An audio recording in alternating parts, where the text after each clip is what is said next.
Donc, bonjour à tous. Alors, il paraît que j'ai un son qui peut saccader parfois. Je vais être assez économe en parole alors. Bienvenue à cette édition numérique du forum du réseau TMR. Donc, voilà, c'est une expérimentation. Il y a du plus, il y a du moins, mais il y a du nouveau. Donc ça, c'est quand même la bonne nouvelle. Dans notre programmation un peu éclectique qui s'étale là sur cette semaine et demie, aujourd'hui, on va parler plus d'une entrée biodiversité. Voilà, on va s'intéresser à des petites bêtes qui vivent au fond de nos cours d'eau. Donc, vos actions contribuent à leur bien-être et peut-être pas que au bien-être. Alors, voilà, on va essayer de réfléchir à tout ça ensemble. Et puis, pour nous parler de ces petites bêtes qui sont les mulettes, on a le plaisir d'accueillir Miguel Gailledra qui travaille à Vienne Nature du réseau France Nature Environnement et qui a une bonne expérience de ce sujet-là et qui souhaitait nous proposer un éclairage justement pour une meilleure prise en compte des mulettes. Voilà, donc Bonjour tout pour le monde. les discussions, n'hésitez pas à privilégier le chat, on discutera après avec le micro si vous préférez, mais pour ne pas oublier vos questions, vous pouvez déjà en mettre quelques-unes sur le chat, et puis Miguel, quand tu feras une petite pause, tu nous diras si je peux te rebasculer ces questions-là. Tout à fait. Je ferai au niveau de la présentation, je ferai à mi-parcours une petite pause pour faire un premier point et voir s'il y a déjà des questions sur toute la partie biologie. Et après, on fera un point sur toute la partie plutôt expérience, prise en compte des espèces dans les travaux. Ok.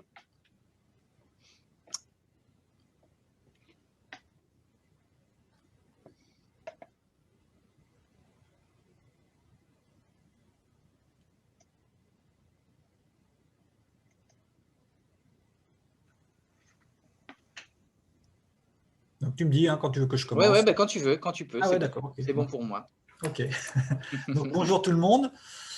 Donc, comme Jérôme l'a expliqué, donc moi, Miguel Gaïdra, je travaille à l'association Vienne Nature et j'avais sollicité Jérôme il y a quelques mois pour pouvoir présenter un projet qu'on a lancé à l'échelle de la Nouvelle-Aquitaine sur les mulettes.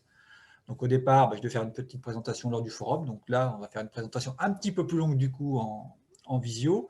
Donc voilà, donc je vais vous présenter un petit peu la biologie des espèces, l'intérêt de ces espèces dans la prise en compte de la biodiversité, et puis comment on peut intégrer aussi ces espèces dans le cadre des travaux de restauration des cours d'eau auxquels souvent vous êtes confrontés. Voilà.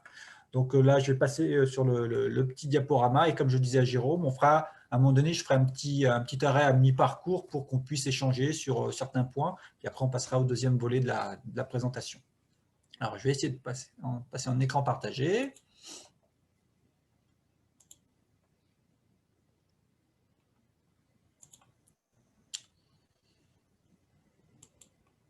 Super, ça fonctionne. Tu peux passer en plein écran si tu veux. C'est bon? Ouais, Tout le monde voit? C'est parfait? C'est bon, Jérôme? impeccable. Ok, bon, super. Donc effectivement, les mulettes, espèces patrimoniales de nos cours d'eau, c'est un groupe qui a été pendant très longtemps délaissé par les naturalistes et donc du coup, de fait aussi, dans leur prise en compte dans le cadre des travaux d'aménagement du territoire. Et c'est la raison pour laquelle, au niveau du réseau des associations de France Nature Environnement de Nouvelle-Aquitaine, on a souhaité mener un travail sur 2 années sur ce groupe d'espèces. Donc, c'est un projet. Donc, la présentation que je vous fais, c'est dans le cadre de ce projet. Donc, c'est un projet qui est soutenu financièrement par la région, l'Agence de l'eau Adour-Garonne et puis la DREL Nouvelle-Aquitaine, et donc qui va se dérouler sur 2 ans. Alors, pour faire une toute petite présentation de ce que je suis, de ce que je fais et où je travaille, donc je travaille à Vienne Nature, donc, qui est une association de protection départementale qui agit essentiellement sur le département de la Vienne, avec donc association loi 1901 qui a pour objectif de mieux connaître pour mettre en place des actions de conservation. Et on fait partie d'un réseau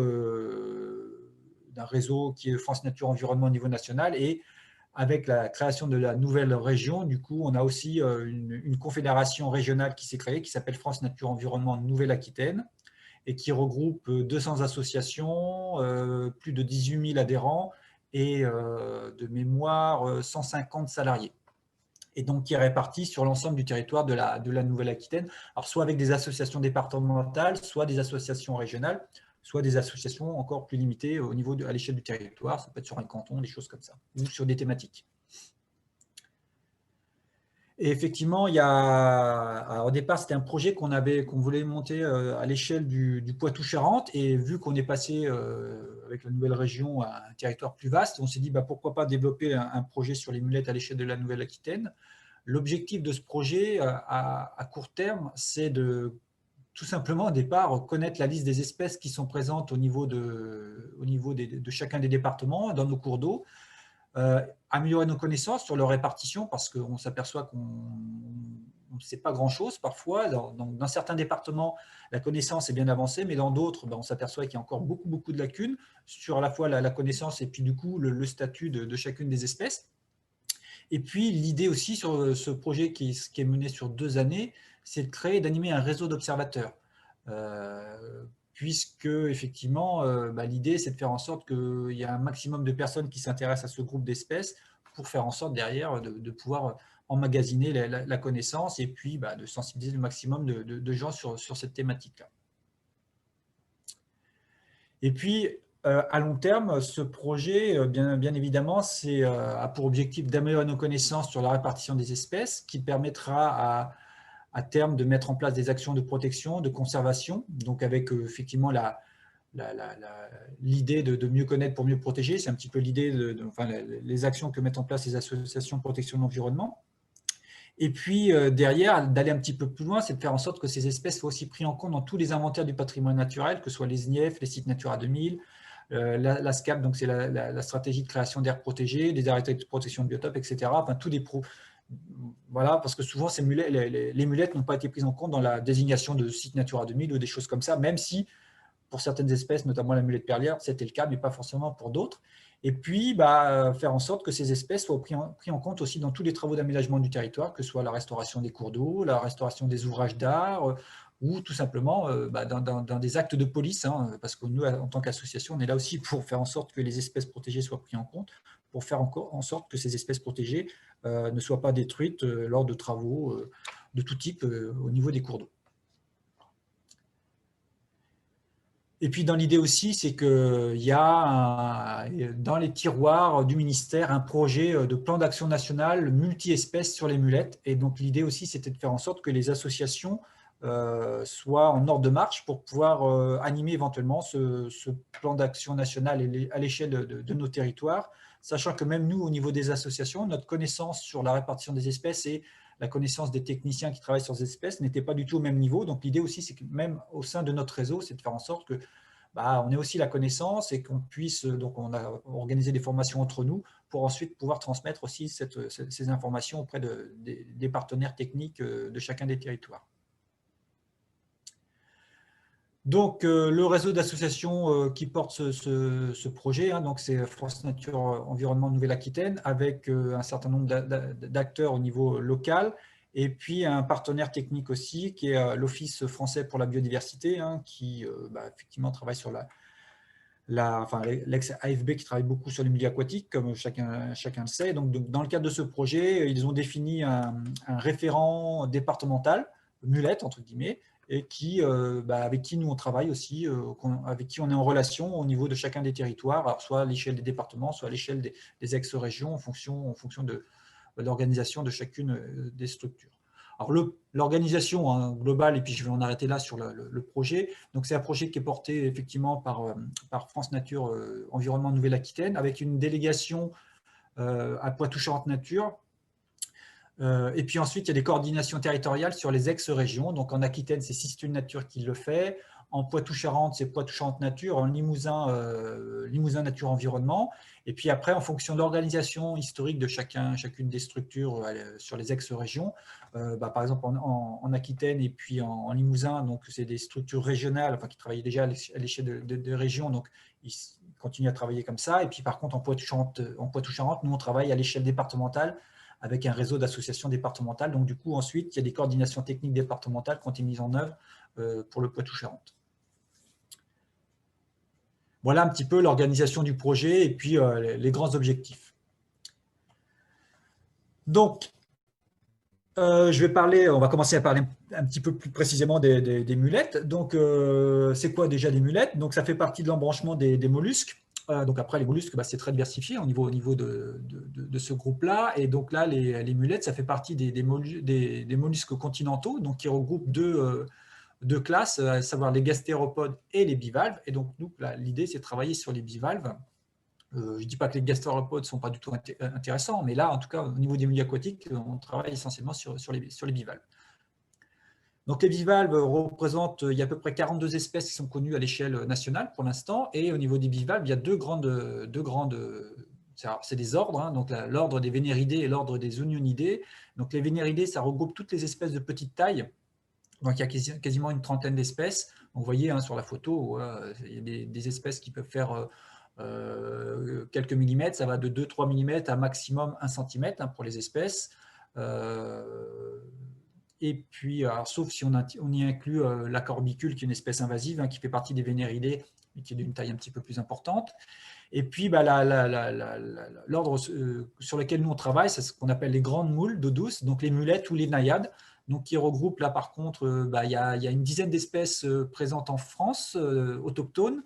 Après, comme toujours, il y a des espèces invasives hein, qui arrivent. Et donc, bah, au niveau de ces de cet ordre-là, il y a deux grandes familles. Donc, il y a la famille des Oniodidés qui regroupe 5 genres. Donc, les Unios, les Anodontes, les Pseudonodonta, les Potomida et Synodonta, qui est une espèce exotique, hein, c'est la moule chinoise.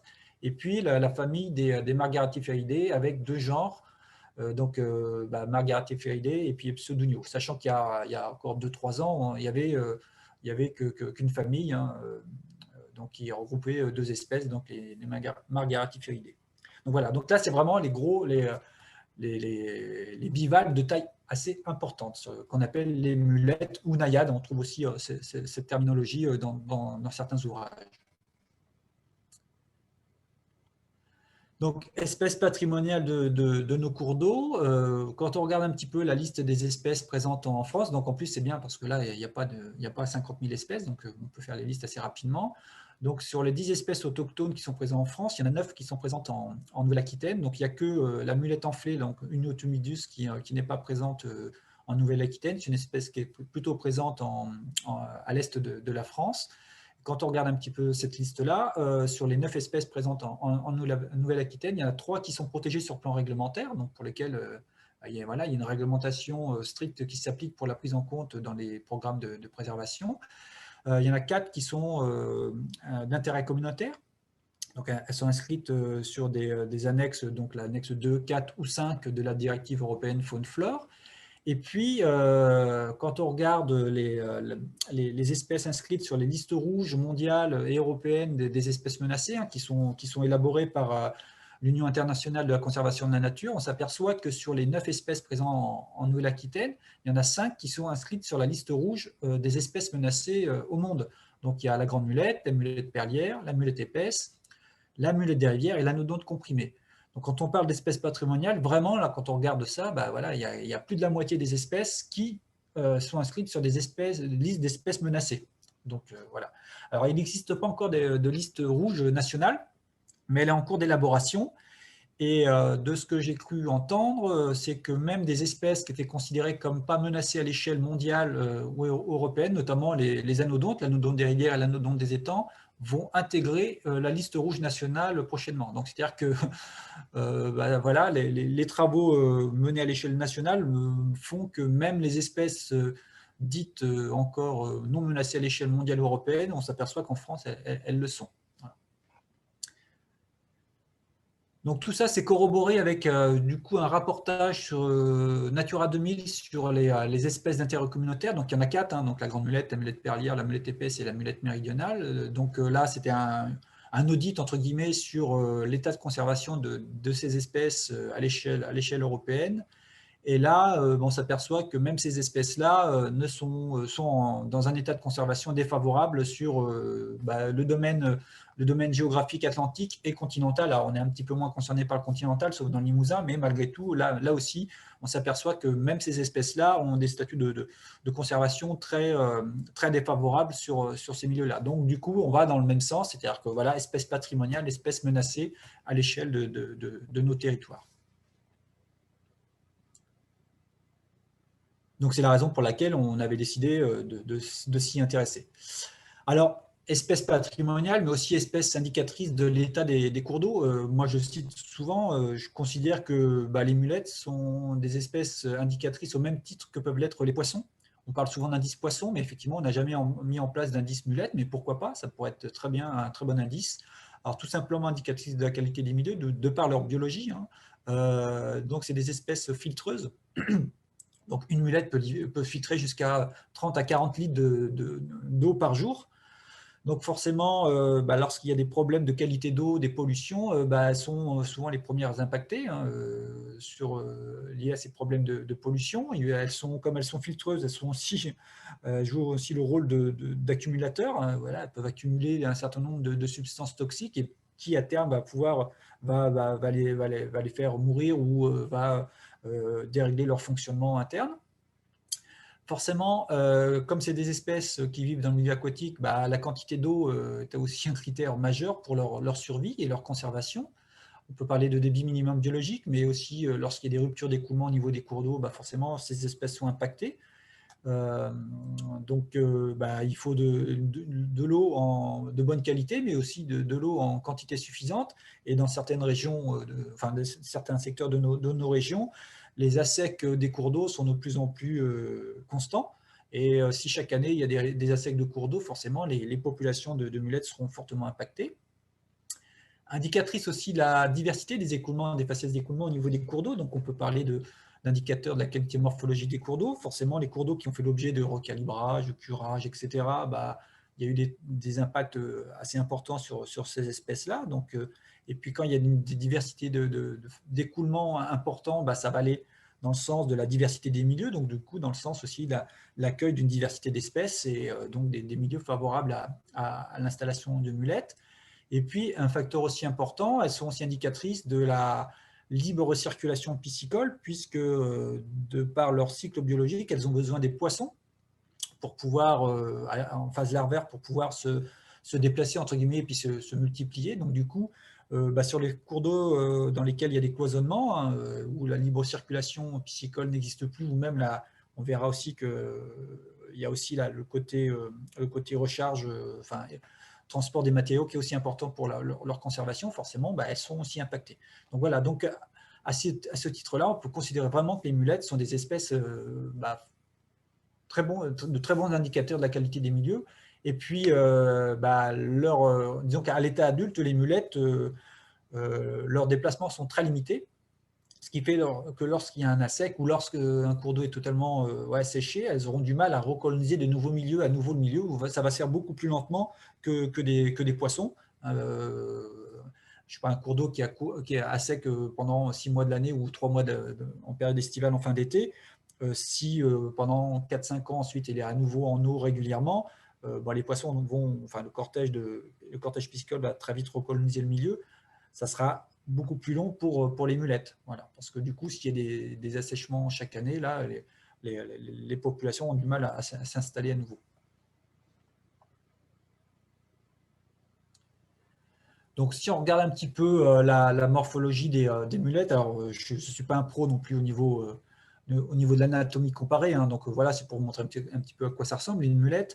Donc, sachant qu'en fonction des espèces, leur taille est très variable, hein, donc ça va pour les plus petites espèces, que soit la mulette épaisse, ça va de 3-4 cm, aux plus grandes espèces telles que la grande mulette, ça peut aller jusqu'à 17-18 cm. Donc voilà, entre les deux, on a un petit peu de tout. Donc elles sont constituées d'une valve, on va dire, avec une structure symétrique, hein. Donc on a une valve droite, une valve gauche.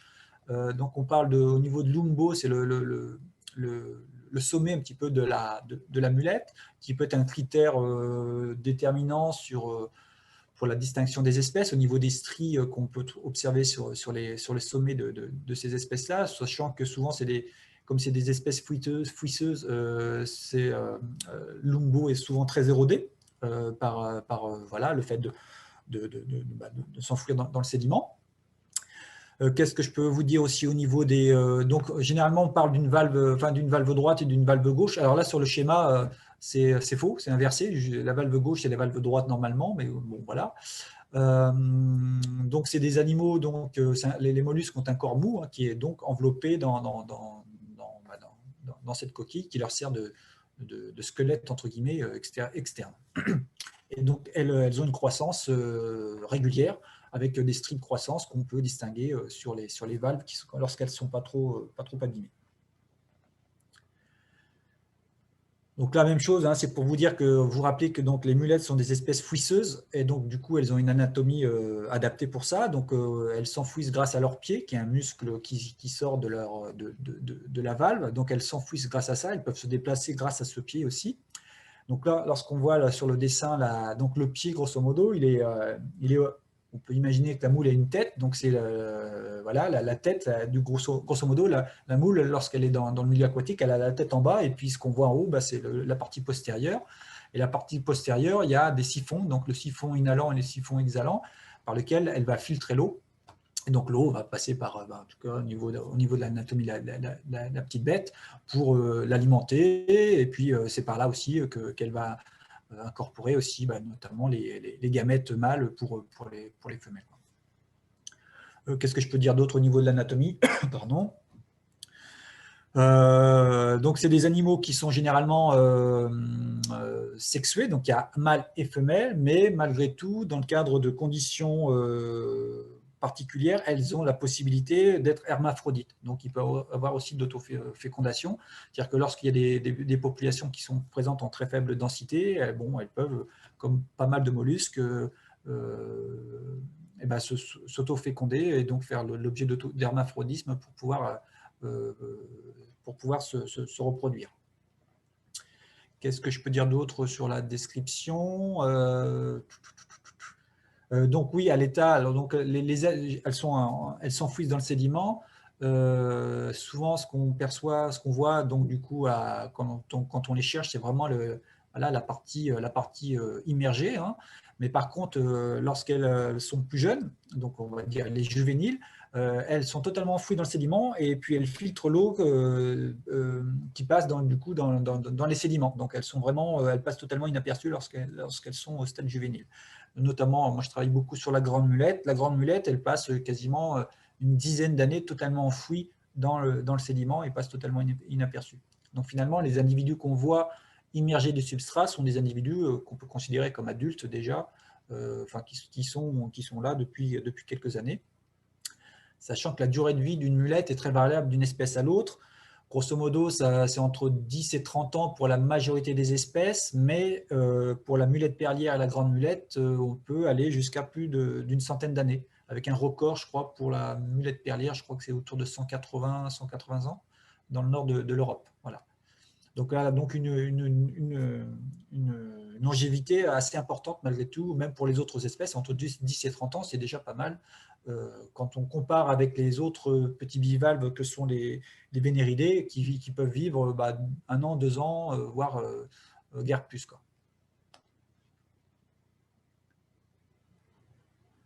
Donc là, c'est une petite photo qui vous montre, donc là, c'est une grande mulette.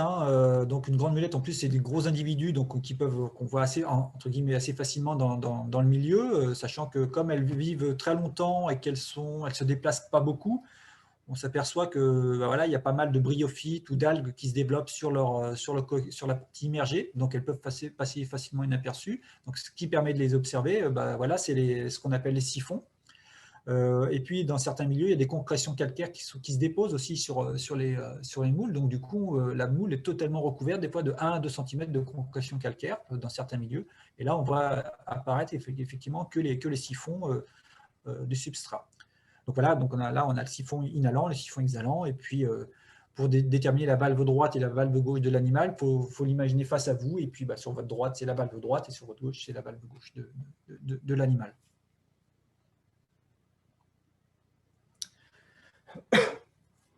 Donc un cycle biologique un peu particulier, hein, je l'ai un petit peu abordé, puisqu'elles ont besoin de poissons hôtes pour pouvoir réaliser la totalité de leur cycle biologique.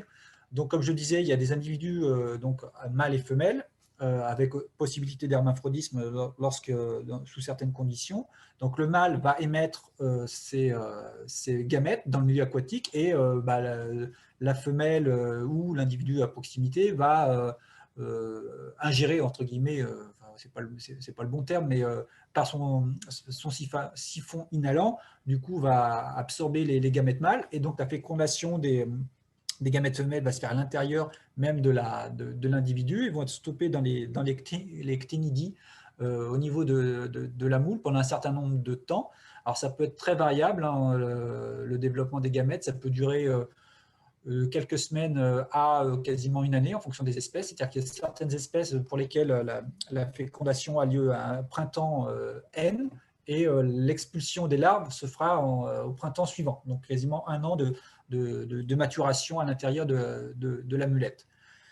Donc la mulette va expulser des larves qu'on appelle des glochidies, qui ressemblent un petit peu à des Pac-Man, voilà, donc, qui sont de taille toute petite, hein, ça va de quelques micromètres à maximum, oui, c'est inférieur à 1 millimètre de toute manière. Et donc ces larves vont se fixer sur un poisson hôte pour pouvoir ensuite coloniser de nouveaux milieux, pouvoir aussi continuer leur développement. Et donc cette fixation, donc la larve de glochidie dans le milieu aquatique, elle va vivre très peu de temps, donc il faut qu'elle se fixe très rapidement sur un poisson. Et donc là, en fonction des espèces, il y a certaines espèces qui se fixent sur les branchies des poissons, il y en a d'autres qui vont se fixer un petit peu partout, sur les yeux, les nageoires, les écailles, etc. C'est comme ça qu'elles vont bénéficier un petit peu du transport des poissons pour coloniser de nouveaux milieux. Et il y a des espèces qui ont vraiment des poissons hôtes très spécifiques, notamment la mulette perlière qui ne se fixe que sur les salmonidés, et puis par exemple la grande mulette dont les glochidies ne se fixent que sur les sturgeons. Enfin, j'en parlerai tout à l'heure, pendant un temps on connaissait que les sturgeons.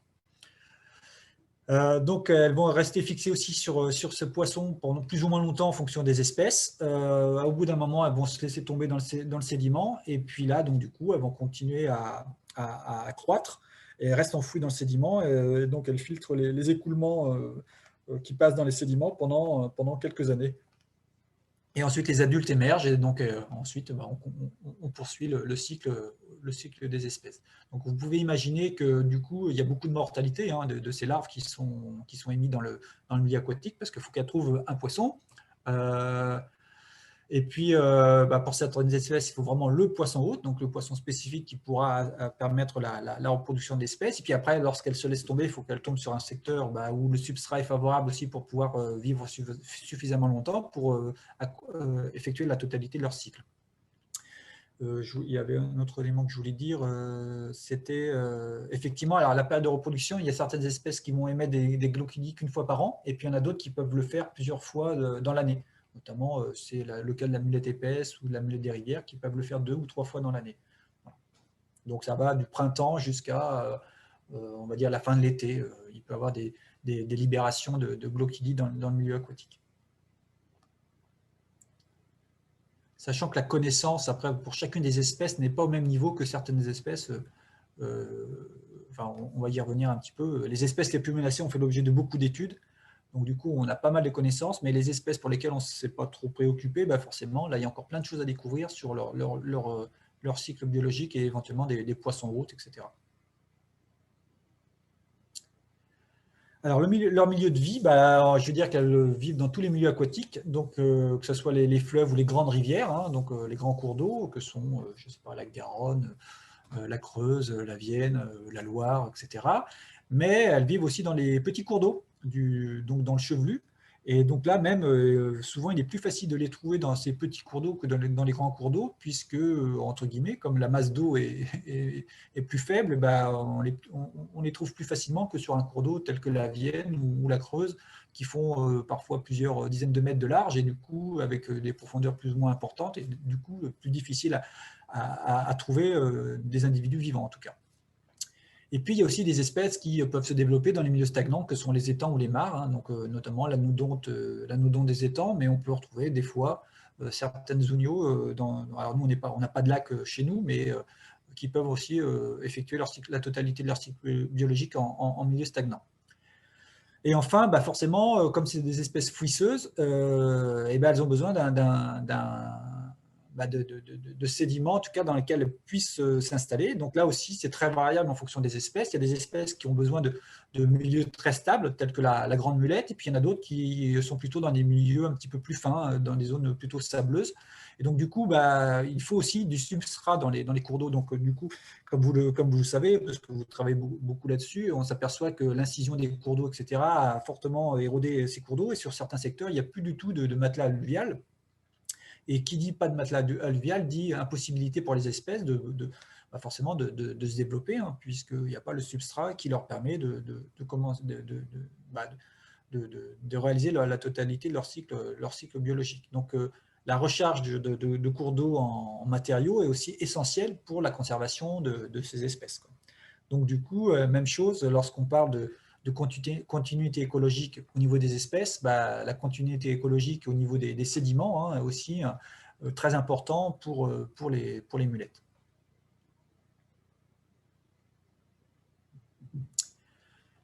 Quand on regarde un petit peu leur répartition à l'échelle d'un bassin, effectivement, chacune des espèces, hein, a des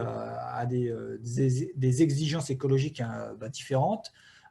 Pour schématiser, parce que bon, ça, voilà, donc là vous avez l'image d'une répartition théorique des espèces à l'échelle d'un bassin. Donc effectivement, sur les parties amont, généralement on trouve la mulette perlière, hein, donc quasiment, même des fois, c'est la seule espèce qu'on retrouve sur ces milieux-là, sur les milieux cristallins. Et puis après, sur les zones aval, on va retrouver d'autres espèces. Et entre les deux, bien évidemment, on va retrouver un cortège d'espèces plus ou moins variées, notamment sur les parties aval, on peut trouver plutôt l'anodonte des étangs, et puis notamment la grande mulette qui on retrouve plutôt sur les parties aval des grands cours d'eau. Mais après, bon, cette petite répartition à l'échelle d'un bassin est un petit peu perturbée aussi par ce qu'a fait les aménagements anthropiques, hein.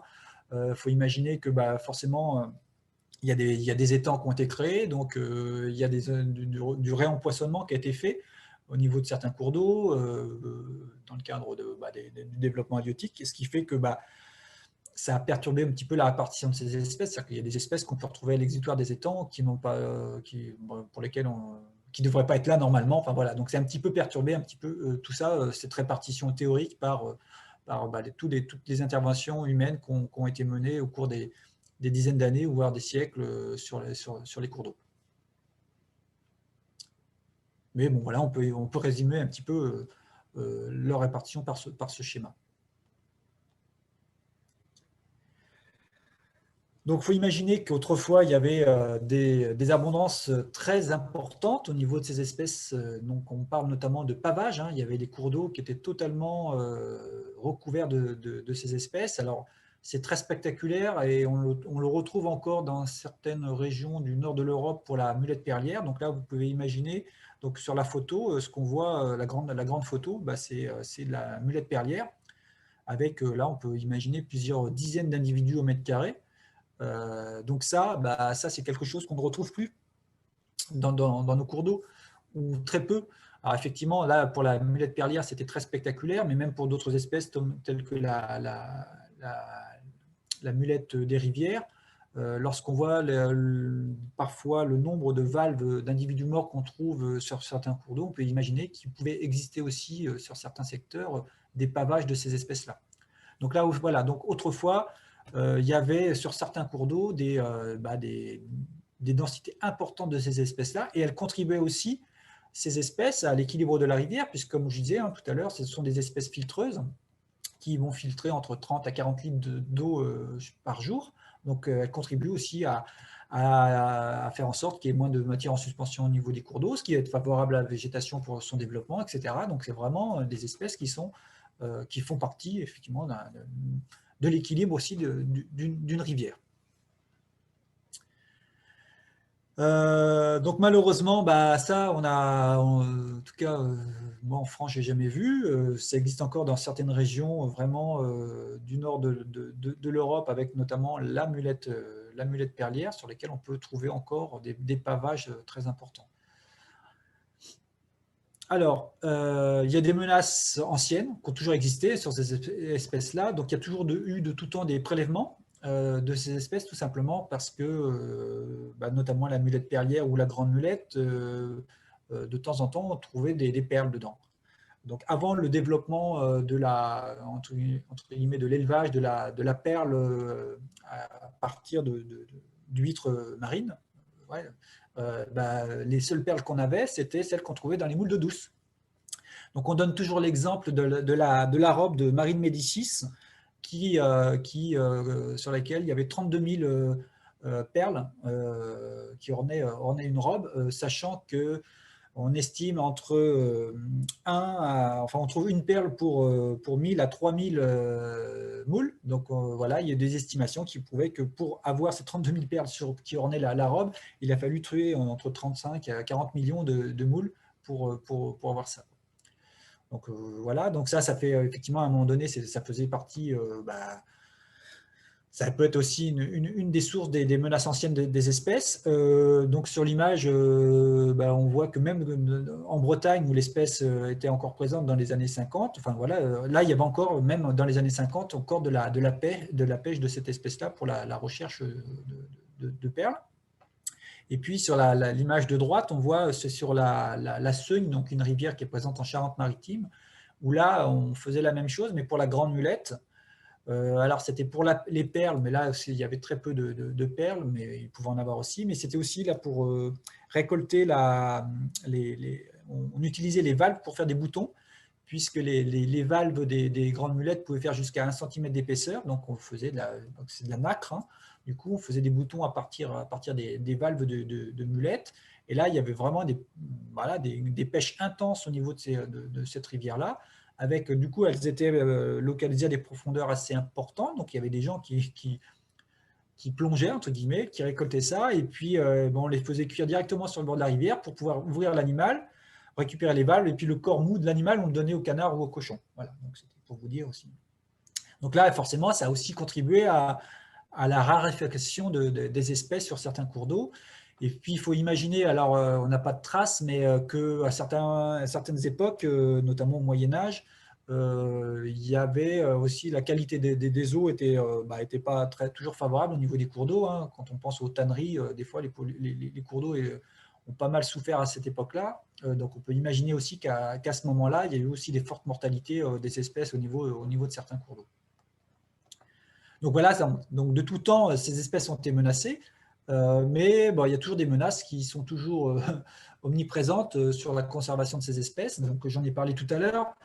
Il y a toute la dégradation physique des cours d'eau. Hein, il y a pendant quelques années, enfin maintenant c'est un peu moins le cas, mais tous les travaux de recalibrage qui ont été effectués sur les cours d'eau, on peut imaginer que lorsqu'un cours d'eau était recalibré ou curé, forcément, on se souciait bien évidemment pas des mulettes ou même d'ailleurs des autres espèces, et que là il y a eu des impacts très importants sur ces espèces-là. On peut imaginer aussi que sur la Loire, la Vienne, la Creuse, sur les grands cours d'eau qui étaient navigables, des fois il y avait des curages des cours d'eau sur les voies navigables pour permettre aux bateaux de pouvoir circuler en toute sécurité. Donc là, on peut imaginer aussi qu'il y avait un impact assez important sur les espèces qui étaient présentes au niveau des zones qui étaient curé, enfin c'était pas du curage, mais en tout cas au niveau de l'entretien de ces voies navigables. Forcément, les pollutions, de la qualité de l'eau, la dégradation des qualités de l'eau avec tous les produits chimiques qui sont utilisés. Alors, comme je disais tout à l'heure, ça peut être aussi même peut-être que déjà dès le Moyen-Âge, il y avait des cours d'eau qui avaient fortement souffert de la qualité de pollution.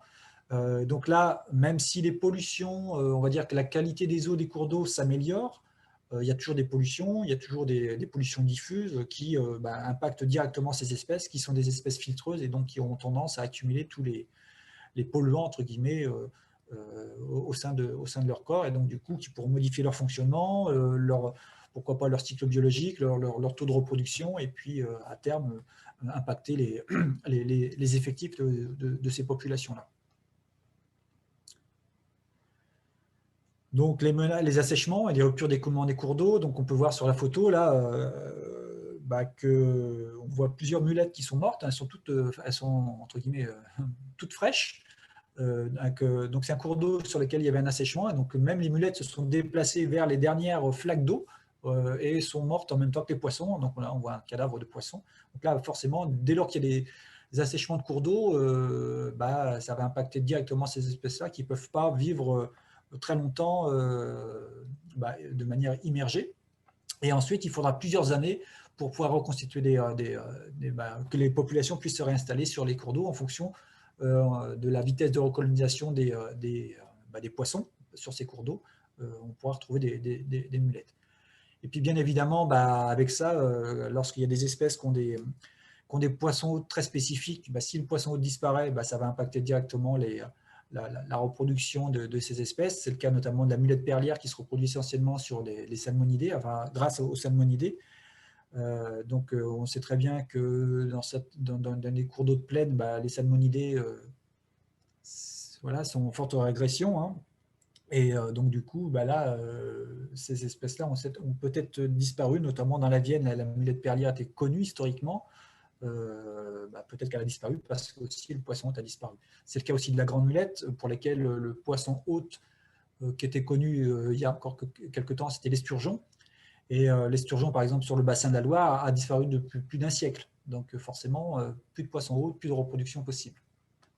Donc d'où l'intérêt aussi de connaître les poissons qui peuvent accueillir, qui peuvent être favorables à la reproduction de ces espèces. Forcément, on parlait tout à l'heure de la continuité écologique, donc toute la présence de tous les obstacles sur les cours d'eau, les barrages, les seuils, les étangs, vont contribuer à forcément impacter la libre circulation des poissons et des sédiments. Et à terme, ça va aussi impacter les espèces de mulettes. Hein. Bon, je ne vais pas revenir là-dessus, mais à la fois sur le cycle de reproduction, mais aussi sur le manque de matelas alluvial pour l'installation des individus. Ça contribue à la fragmentation des populations de poissons et donc du coup à la fragmentation des populations de mulettes aussi à terme. Enfin, il y a aussi forcément les espèces introduites qui peuvent avoir un impact négatif sur ces espèces-là. Donc, il y a la Jussie qui peut avoir un impact sur le fait que les eaux soient un petit peu colmatées par l'accumulation de ces espèces-là. Il y a les espèces invasives, donc d'autres mollusques, tels que la corbicule, mais il y a aussi, par exemple, l'anodonte chinoise qui est arrivée depuis quelques temps, où là, il y a alors, la concurrence, il peut y avoir une concurrence alimentaire. Hein. On peut imaginer que la corbicule, par exemple, ou l'anodonte chinoise en grand nombre, forcément, il va y avoir une compétition alimentaire avec nos espèces locales. Il peut y avoir une compétition au niveau de la place. Quand on a des pavages, comme on peut le voir sur la photo, là, on peut trouver plusieurs dizaines, voire milliers d'individus au mètre carré de corbicules. Forcément, il n'y a plus la place pour nos espèces locales. Donc là, ça va les impacter. Et puis aussi, on s'est aperçu qu'avec l'anodonte chinoise, par exemple, au niveau de sa reproduction, elle est capable d'émettre plusieurs centaines de milliers de glochidies qui vont donc infester en grand nombre les poissons. Et donc les poissons, c'est du parasitisme, entre guillemets, donc les poissons vont avoir une réaction pour lutter contre ce parasitisme. Et forcément, nos espèces locales qui vont émettre des glochidies en moins grand nombre et surtout un petit peu après l'émission des glochidies, l'anodonte chinoise, forcément, il n'y a plus de place déjà pour elles sur les poissons. Le poisson a mis en place une protection immunitaire, entre guillemets, sur ce parasitisme. Donc forcément, nos mulettes locales n'auront plus la place pour pouvoir effectuer leur cycle biologique. Donc il y a aussi cet impact-là qu'on a du mal à imaginer, mais effectivement, il y a l'impact, entre guillemets, la compétition entre les glochidies qui peuvent s'installer sur les poissons. Forcément, il y a aussi l'impact d'espèces prédatrices, hein, notamment il y a le rat musqué qui consomme pas mal de bivalves. Hein, donc, d'ailleurs, des fois, c'est grâce à lui qu'on retrouve certaines espèces, puisqu'il va les chercher dans l'eau et puis ensuite il les ramène sur la berge et puis il les consomme. Donc, ça nous permet de trouver des valves d'individus morts. Il y a le ragondin. Alors, on pensait que le ragondin était une espèce essentiellement herbivore, mais on a pu mettre en évidence qu'il était capable de s'attaquer aussi aux bivalves. C'était le cas notamment sur la mulette perlière, mais On trouve d'autres espèces, la danodonte, etc., qui, a priori, sont consommées par le ragondin. Puis après, il y a des espèces aussi locales, hein, qui ont toujours consommé des mulettes, notamment telles que la loutre, ou même le renard. Moi, j'ai déjà vu du renard qui consommait des moules sur des étangs. Lorsqu'il n'y avait plus beaucoup d'eau, il était capable entre pas capturer, parce que ça ne bouge pas beaucoup une moule, mais en tout cas de les déterrer et puis de les consommer. Et puis forcément, il y a tout ce qui impact aussi lié au changement climatique, hein, à la température de l'eau, etc., qui, à terme, peut mettre aussi en péril nos espèces locales.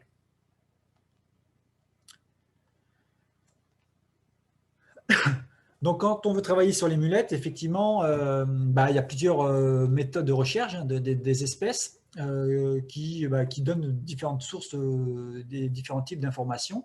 Et puis, finalement, quand on veut travailler sur l'ensemble des cortèges d'espèces ou sur un cours d'eau, c'est la somme de ces méthodes qui permet d'avoir une idée exhaustive, en tout cas, de la répartition des espèces sur un cours d'eau ou sur un bassin. Donc, la première méthode, qui est la plus simple, c'est ce qu'on appelle, nous, la récolte des valves au niveau des laisses de crue. Donc, l'idée, c'est de récolter des valves d'individus morts au niveau des berges, au niveau des radiers, qui nous permettent d'avoir des informations sur la présence d'espèces. Alors, évidemment, on ne sait pas si les individus sont toujours vivants, enfin, s'il y a encore des populations vivantes, sauf quand on trouve des individus qui sont juste morts, quand on trouve encore de la chair dans l'animal, ou lorsque les coquilles sont vraiment pas trop, enfin, les valves ne sont pas trop abîmées. On peut considérer qu'il y a peut-être une mortalité encore récente, donc ça prouverait qu'il y a encore des populations vivantes sur le cours d'eau. Mais en tout cas, c'est une méthode qui est accessible pour tout le monde, c'est-à-dire qu'on n'a pas besoin d'être naturaliste, on n'est pas obligé de savoir déterminer chacune des espèces pour se lancer dans un inventaire des mulettes à l'échelle d'un cours d'eau. Déjà, l'idée, c'est de récolter ces valves, les mettre dans des petits sachets en indiquant bien la date, le lieu, etc., le cours d'eau, etc., la localisation précise. Et puis, on peut faire une détermination a posteriori, si jamais on n'est pas en capacité de le faire soi-même. On peut s'adresser à quelqu'un qui pourra le faire après, par la suite. Et puis, l'intérêt aussi de récolter ces valves, c'est que même si on fait des inventaires à la recherche d'individus vivants, des fois, sur notamment les cours d'eau calcaires, on peut trouver des valves des dizaines d'années plus tard, des valves d'individus morts des dizaines d'années plus tard, parce qu'elles ont tendance à être dégradées de manière très lente, contrairement aux zones cristallines, où par exemple des valves de mulettes perlières vont se dégrader très rapidement dans le milieu, et on ne trouvera pas de traces de la présence de ces espèces-là. Donc, ça nous permet d'avoir aussi des indices de présence sur un cours d'eau. Par exemple, on trouve que des individus morts. Certes, c'est inquiétant, mais ça peut mettre en évidence que cette espèce était autrefois présente et que maintenant, on ne la retrouve plus. Donc, elle a vraiment disparu d'un cours d'eau. Donc, voilà, c'est un élément qui permet d'alerter, en tout cas, sur la disparition de l'espèce. Autre méthode, c'est la méthode avec l'aquascope. Donc, c'est une espèce on va dire de saut entre guillemets, hein, qui permet de regarder sous l'eau parce qu'il y a une petite il y a une truc en plexiglas ou en verre, enfin généralement c'est du plastique, qui permet de regarder sous l'eau, donc et de rechercher les individus vivants des populations de mulettes. Alors c'est une espèce qui est assez chronophage, hein, parce que vous imaginez, lorsque les cours d'eau font 30 mètres de large, qu'on doit prospecter, on a une vision qui est très limitée avec un aquascope déjà en termes de profondeur. On ne peut pas utiliser un aquascope au-delà on va dire d'1,50 m, sauf si on fait 2 mètres de haut, parce que voilà. Mais quand moi je fais qu'1,70 m, j'ai un peu de mal parce qu'il faut là aussi pouvoir mettre l'aquascope qui fait quasiment 50 cm de haut. Donc c'est une méthode assez chronophage, mais qui permet de renseigner en tout cas sur la présence d'individus vivants. Puis c'est là qu'on s'aperçoit que finalement c'est pas toujours facile de trouver des individus vivants, notamment sur les grands cours d'eau. Et des fois il faut passer plusieurs fois avant de trouver des individus, quoi. Et donc là, quand on met en place cette technique de recherche, il ne faut pas qu'on soit aussi responsable de la mortalité des espèces, hein. Donc, effectivement, il faut essayer de limiter le piétinement pour ne pas écraser les mulettes, parce qu'il faut imaginer que, certes, il y a celles qu'on voit, qu'on ne va pas piétiner, mais il y en a aussi qu'on peut ne pas voir, qui sont dans les écoulements, notamment les jeunes. Donc, effectivement, quand on peut... Il faut faire attention, en tout cas, c'est quand même une méthode qui peut être assez aussi perturbante, notamment lorsqu'on a des secteurs où il y a où il y a des grosses densités. Donc là, il y a peut-être d'autres techniques à mettre en œuvre pour éviter d'impacter les populations de mulettes. Et forcément, quand on fait ces prospections, on les fait de l'aval vers l'amont. Ça paraît logique, mais quand on marche dans l'eau, on va mettre des matières en suspension dans le cours d'eau, donc ça limite la visibilité. Pour la détermination des espèces, des fois, on est obligé de les sortir de l'eau pour voir un petit peu ce qu'on a. Donc là, on essaie d'éviter de les laisser trop longtemps dans l'eau. Il faut aussi se dire que pour les espèces protégées, normalement, on n'a pas le droit du tout de les manipuler, donc il faut le faire avec des autorisations administratives. On n'essaye pas d'ouvrir les mulettes vivantes pour essayer de les déterminer, parce qu'effectivement, un des critères de détermination, des fois, c'est de regarder l'intérieur, notamment ce qu'on appelle les dents cardinales. Bah non, on ne va pas ouvrir une mulette pour savoir ce que c'est, hein. Donc elle est vivante, on la respecte, on la met dans le milieu. À la rigueur, ce qu'on peut essayer de chercher, c'est des valves d'individus morts sur le cours d'eau, si on veut voir un petit peu à quoi ressemble la morphologie des valves. Et puis, si jamais on les manipule pour les déterminer, du coup, après, on essaie de les mettre dans le bon sens et à l'endroit exact de la découverte, et on les met dans le même sens dans lequel on l'a trouvé lorsqu'on l'a prélevé dans le cours d'eau. Et lorsqu'on les replace dans le milieu, on ne creuse pas le sédiment avec la moule, on creuse avec sa main ou un outil, un bout de bois, pour replacer l'individu où il était. Voilà, pour dire que voilà, c'est des individus aussi qui sont assez fragiles. Donc il faut essayer de les respecter aussi, même lorsqu'on fait des inventaires. C'est pas sous prétexte qu'on fait des inventaires qu'il faut faire aussi entre guillemets n'importe quoi, parce qu'il ne faut pas qu'on soit nous du coup les responsables de la disparition de certains individus. Et puis lorsqu'on cherche en fonction des types de milieux, effectivement, même à l'aquascope, on va appliquer des méthodes un petit peu différentes. Sur les grands cours d'eau, par exemple, on va rechercher de manière linéaire. Alors si on est tous, ça dépend si on est tout seul ou plusieurs, on peut faire plusieurs lignes. Et comme généralement sur les grands cours d'eau, les espèces elles sont présentes plutôt dans les 10-15 mètres le long des berges, on va privilégier ces zones de prospection. Et puis sur les petits cours d'eau, voilà, on peut faire un petit peu du zigzag, hein. Donc ça, c'est des méthodes qui ont été mises en place notamment dans le Limousin pour chercher la mulette perlière. Et puis parfois, on peut faire aussi, on peut mettre des méthodes, hein. Au lieu de faire du linéaire, on peut se faire des transects. Où on peut se faire des quadras. Donc voilà, on visualise un quadrat sur le terrain, donc avec des piquets ou avec des quadras avec des planches, enfin voilà, on se crée l'outil et puis on peut essayer de dénombrer le nombre d'individus sur ces quadras et avoir une idée de la densité d'individus au mètre carré, par exemple, ce qui peut nous donner ensuite une méthode, en tout cas, pour pouvoir essayer d'estimer la taille d'une population à l'échelle d'un cours d'eau. Donc après, voilà, ça c'est des méthodes à affiner en fonction de ce qu'on recherche. Quand on veut juste mettre en avant la présence d'espèces, on n'est pas obligé de faire des quadras, mais lorsque sur certains cours d'eau, on veut essayer de mettre en avant la densité de population, effectivement, là on met des quadras en place, par exemple, pour pouvoir faire cette estimation-là. Ensuite, il y a d'autres méthodes, notamment on peut utiliser la plongée, alors soit en masque tuba palme. Donc là, c'est aussi une méthode qui a l'avantage d'éviter le piétinement. Même on peut faire cette méthode de recherche masque tuba là, palme, même sur les cours d'eau où il y a 50 cm d'eau, hein. Du coup, là, on va avancer à plat ventre en tâtonnant, et donc on limite un petit peu le piétinement. Bon, voilà. Mais ça peut se faire aussi sur les cours d'eau où forcément il est impossible de prospecter à l'aquascope parce que les eaux sont plus profondes. Et puis quelquefois, lorsque c'est nécessaire ou lorsqu'on a les moyens, c'est carrément faire de la plongée en bouteille.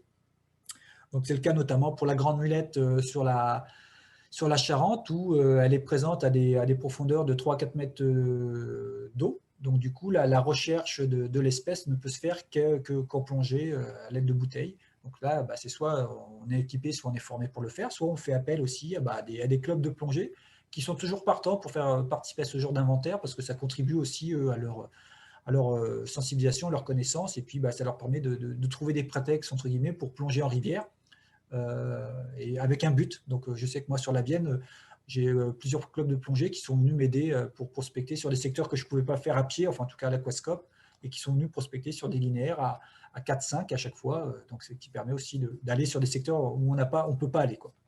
Donc il faut penser aussi à cette méthode de recherche, même si en termes de logistique, c'est un petit peu plus compliqué. Et puis, il y a une autre méthode qui est une nouvelle méthode, c'est la recherche grâce à l'ADN environnemental. Alors, je ne sais pas, vous en avez peut-être entendu parler, parce qu'elle est utilisée pour d'autres espèces, hein.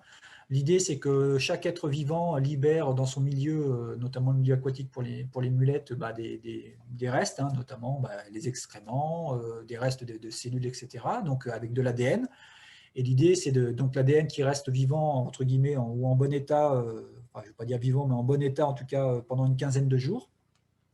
Donc l'idée, c'est de faire des prélèvements d'eau en suivant un protocole sur des cours d'eau. Et grâce à ce prélèvement d'eau, on passe par un laboratoire qui, lui, va mettre en évidence les différentes espèces à partir des traces d'ADN qu'il aura trouvées dans le prélèvement d'eau qu'on aura fait. Donc là, nous, on le fait sur certains cours d'eau. Alors, c'est une recherche c'est une méthode qui est assez coûteuse, hein. Grosso modo, pour faire un prélèvement, donc c'est un réplica de 2 périodes de prélèvement de 30 minutes, c'est autour de 1 200 €. Donc c'est assez coûteux quand on veut mettre ça en place. Par contre, ça nous donne une information sur, alors pas la densité d'espèces, d'individus, mais par contre sur la liste des espèces présentes, sur quand même un linéaire assez important, puisque ça peut aller de 5 à 10 km en fonction des cours d'eau. Donc lorsqu'on fait nos prélèvements, on a la liste. En plus, l'intérêt, c'est qu'on a la liste de toutes les espèces de bivalves qui sont présentes sur le cours d'eau, enfin, donc d'individus vivants qui auront été retrouvés grâce à l'ADN environnemental qu'ils ont relargué dans le milieu. Donc voilà, sur 7 km, c'est quand même entre 5 et 10 km, c'est quand même pas mal. On sait au moins qu'il y a des individus vivants. Par contre, il peut avoir aussi des faux négatifs. C'est-à-dire que quand il y a des populations qui sont en présence, mais en très faible quantité, forcément, l'ADN, on peut passer à côté d'avoir pu, entre guillemets, choper de l'ADN de cette espèce dans notre prélèvement. Donc, l'absence de traces d'une espèce sur un cours d'eau ne traduit pas forcément, par cette technique-là, ne traduit pas forcément l'absence de l'espèce sur le cours d'eau. Mais en tout cas, ça veut dire que si elle est présente, elle est présente peut-être en faible densité. Voilà. Donc ça veut dire que malgré tout, il faut des prospections complémentaires derrière. Mais ça peut être une première approche déjà, parce que si sur un cours d'eau, on fait les prélèvements et on s'aperçoit que, par exemple, si on cherche la mulette perlière, on ne trouve rien, ça nous donne quand même des indices sur le fait que là, peut-être qu'il n'y a rien, même si faut faire attention aux faux négatifs. Et puis souvent, on a plutôt des découvertes étonnantes, parce qu'il y a des espèces qu'on ne trouve pas, et grâce à cette technique, on sait qu'elles sont présentes sur le cours d'eau, alors qu'on a du mal, nous, à les trouver par les méthodes précédentes. Voilà, donc là, c'était sur toute la partie méthode. Donc là, maintenant, je vais vous présenter les différentes espèces, pour faire un petit rappel sur les différentes espèces qui sont présentes en Nouvelle-Aquitaine, et puis après, on fera la petite pause. Donc, les espèces présentes, donc, comme je vous disais, la majorité des espèces sont menacées, hein, donc, à l'échelle du territoire. Donc, une des plus menacées, c'est la grande mulette, donc, qui est présente actuellement sur 5 cours d'eau de la Nouvelle-Aquitaine. Donc, c'est une espèce qui est en danger critique d'extinction au niveau mondial, qui autrefois était présente dans tous les grands cours d'eau d'Europe, enfin tous, en tout cas une majorité des grands cours d'eau. On l'a trouvé sur la Seine, sur le Rhin de mémoire, sur le Pô, enfin voilà, en Italie, sur les grands cours d'eau. Et c'est une espèce qui était considérée comme disparue de France il y a encore 20 ans. Et dans le monde, il ne restait qu'une rivière dans laquelle on la trouvait, c'était en Espagne, donc sur un canal. Et si bien que même en France, c'était une espèce qui n'était pas protégée, puisque lorsque la loi de 1976 de protection de la nature a mis en place, enfin élaboré les listes d'espèces protégées, comme l'espèce n'avait pas été revue depuis très longtemps, forcément, on considérait qu'elle était disparue, donc elle n'était pas protégée. Et c'est une espèce qui a été redécouverte sur le bassin de la Vienne à la fin des années 90. Et à partir de là, on a commencé à chercher, et on a trouvé des populations donc, sur différents cours d'eau de France. Enfin, quand je dis de France, la totalité des populations connues actuellement vivantes sont présentes en Nouvelle-Aquitaine. Donc, il y a 9 cours d'eau, entre guillemets, au monde sur lesquels on trouve cette espèce. Donc, il y a 2 cours d'eau en Espagne, et puis les autres cours d'eau sont en France. Donc, On a, dans le département de la Vienne, il y a la Vienne et la Creuse. De mémoire, il y a la Dordogne, il y a le Lay, je crois, il y a la Drône. Et puis, bah, surtout, il y a la Charente, sur lesquelles, là, on a trouvé des grosses populations qu'on estime à plus de 80 000 individus. Donc là, c'est la plus grosse population mondiale de cette espèce qui est présente notamment en Charente-Maritime du côté de Saint-Savinien. Donc, comme c'est une espèce qui était fortement en danger critique d'extinction, forcément, il y a eu des programmes assez importants qui visaient cette espèce-là. Et bah forcément, c'était une espèce pour laquelle on ne connaissait pas grand-chose. Et le poisson hôte qui était connu à l'époque, le seul poisson hôte qui était, voilà, pour lequel on savait que ça fonctionnait, c'était l'esturgeon européen. Et comme je disais précédemment, bah voilà, l'esturgeon européen sur le bassin de la Loire, c'est une espèce qui avait disparu depuis plus d'un siècle. Donc forcément, plus de poissons hôtes, plus de reproduction. Et les individus de grandes mulettes qu'on trouvait notamment sur la Vienne et la Creuse étaient des individus qui faisaient à chaque fois entre 14 et 17 cm, donc c'était des vieux individus, donc on va dire des grands-mères, hein, voilà, donc des moules qui avaient quasiment un siècle, voire plus en termes d'âge, donc du coup, voilà, c'était assez inquiétant. Dans le cadre d'un programme qui a eu, notamment, il y a un plan d'action national, il y a un LIFE qui a été mené, là, coordonné par l'Université de Tours, et là, du coup, il y a eu des recherches complémentaires sur des poissons hôtes, et il y a d'autres poissons hôtes qui ont été mis en évidence, et notamment la lamproie marine, donc qui pourrait être le poisson hôte historique de l'espèce. En tout cas, sur la Creuse et la Vienne, ça serait vraiment le poisson hôte qui fonctionnerait très bien. Voilà. Et donc, il y a d'autres espèces, hein, sur lesquelles on a trouvé avec qui ça fonctionnait. Les pinoches, la gambusie, c'était en Espagne, ça, et puis je crois qu'il y a la blénie fluviatile aussi, mais c'était en conditions, en tout cas, pas naturelles. Puis il y a le silure sur lesquels on s'est aperçu que ça fonctionnait. Voilà. Donc c'est un petit peu moins sexy le silure parce que bah, c'est une espèce qui a été introduite dans nos cours d'eau récemment. Donc on peut dire que ce n'était pas en tout cas le poisson hôte historique de l'espèce. Et bon, petite espèce donc fortement menacée, hein, mais on va dire que depuis quelques années, on commence à retrouver des juvéniles de cette espèce sur la Vienne, la Creuse, un petit peu sur la Charente, donc ce qui laisse penser qu'il y a à nouveau un petit peu de reproduction. Bon, malgré tout, l'espèce est encore très fortement menacée de disparition au niveau des cours d'eau sur lesquels elle est encore présente.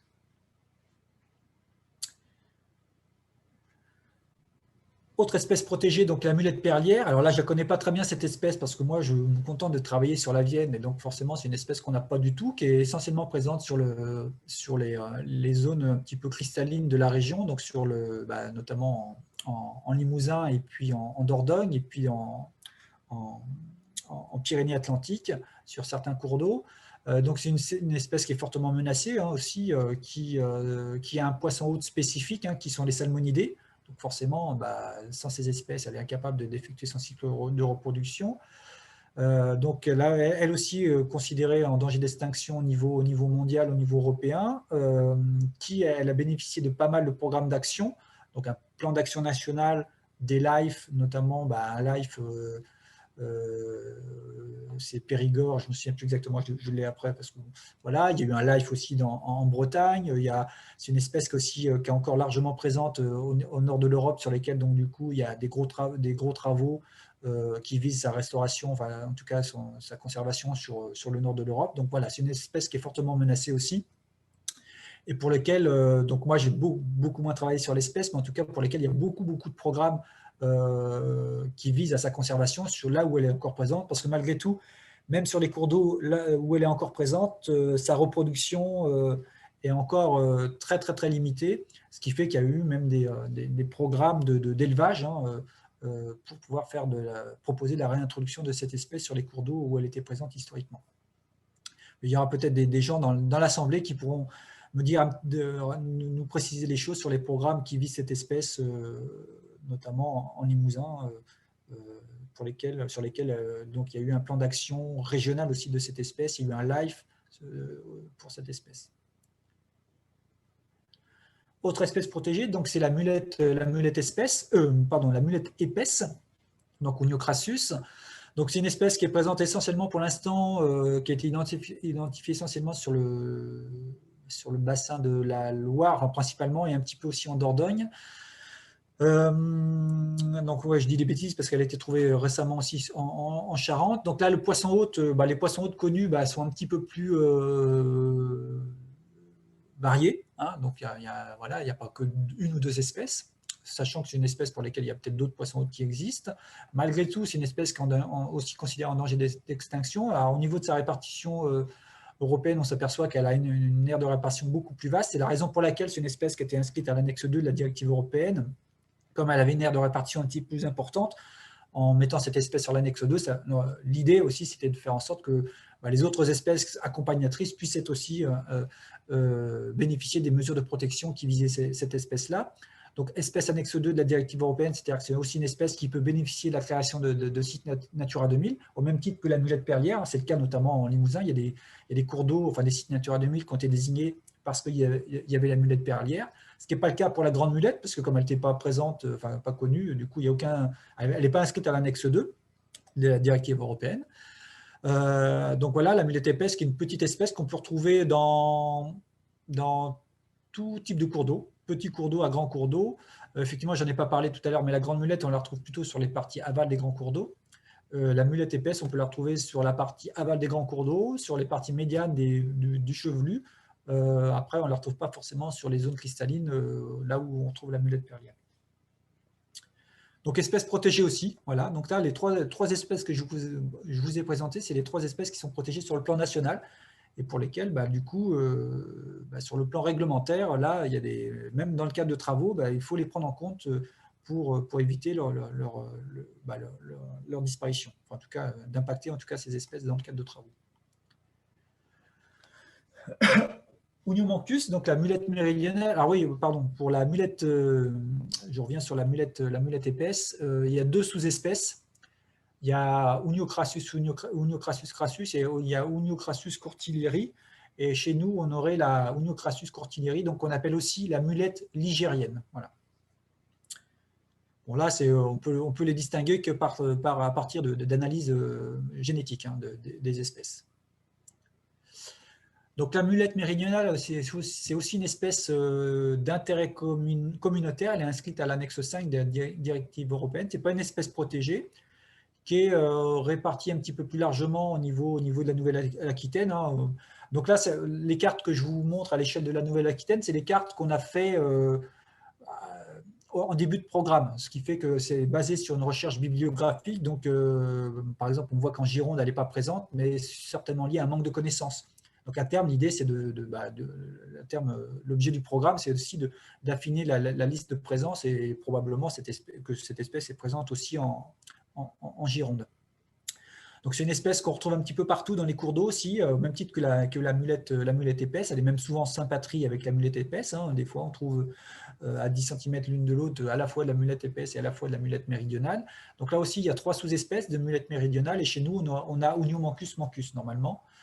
Sur la partie ouest de la France. Après, les autres espèces, c'est plutôt sur la partie est de la France. Les poissons hôtes, là aussi, c'est un petit peu plus diversifié que certaines espèces. La problématique avec cette espèce, c'est qu'on a du mal, des fois, à la distinguer de la mulette des peintres, donc Uniopictorum. Donc là, la distinction à partir des critères morphologiques. Alors, vous allez me dire, sur les photos, ça ne se ressemble pas beaucoup. Sauf que là, sur la photo de Neopictorum, je vous montre une forme vraiment typique de Neopictorum, mais des fois, on a des formes un petit peu atypiques. Et la distinction à partir de critères morphologiques externes de la mulette des peintres et la mulette méridionale, des fois, est parfois très compliquée, voire quasiment impossible. Donc, c'est toujours un petit peu frustrant, des fois, de trouver des individus et de ne pas savoir ce que c'est. Bon, voilà, on sait que c'est une mulette, mais on ne sait pas si c'est Pictorum, méridional, voire des fois, même avec Crassus, entre Crassus et Mancus, il peut aussi des fois avoir des petits soucis de détermination. Donc la même chose, c'est une espèce qui est présente quasiment partout en Nouvelle-Aquitaine, mais pour la Vienne, par exemple, moi, il y a un mois, je ne la connaissais pas, elle a été trouvée là, sur un cours d'eau de la Vienne grâce à l'ADN environnemental, mais jusqu'à maintenant, nous, on considérait qu'on n'avait que de la Mancus, et là, a priori, on a aussi de la Pictorum aussi, dans le département, ce qui veut dire que voilà, l'état des connaissances est vraiment encore très, très, très lacunaire au niveau de ces espèces-là. Donc, c'est une espèce qui n'est pas forcément protégée, qui n'est pas inscrite sur les listes rouges, mais malgré tout, bah voilà, c'est une espèce, comme je disais, indicatrice de la qualité des milieux. Donc moi, je considère que c'est aussi une espèce patrimoniale. Sachant que dans la patrimonialité, j'en ai pas parlé, mais il y a aussi le fait d'être inscrite sur les espèces, la liste des espèces déterminantes. C'est-à-dire que c'est des espèces qui peuvent être un argument pour la création de SNIEF. Et en Poitou-Charentes, par exemple, toutes les mulettes sont inscrites sur la liste des espèces déterminantes. Et c'est le cas aussi, je crois, en Limousin, en Nouvelle-Aquitaine, de mémoire, elles ne le sont pas toutes. Parce que là, c'est vrai que la connaissance en ex-Aquitaine n'est pas forcément la même au niveau de ces espèces-là.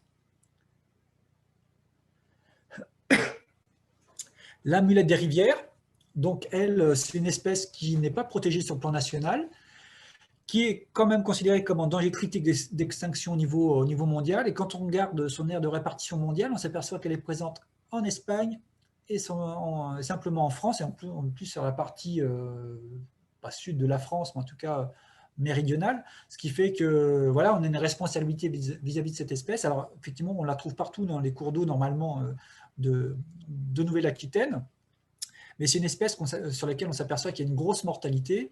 Moi, c'est vraiment l'espèce typique sur laquelle on trouve des valves, des fois en quantité très importante sur les cours d'eau, mais pour lesquels on ne trouve plus du tout d'individus vivants. Ou alors on va trouver un individu ou un jeune, voilà, alors qu'on trouve des valves des fois qui font des individus morts qui font jusqu'à 6-7 cm de taille, et on trouve les individus vivants qu'on trouve, ils font tous 2-3 cm. On ne trouve pas plus.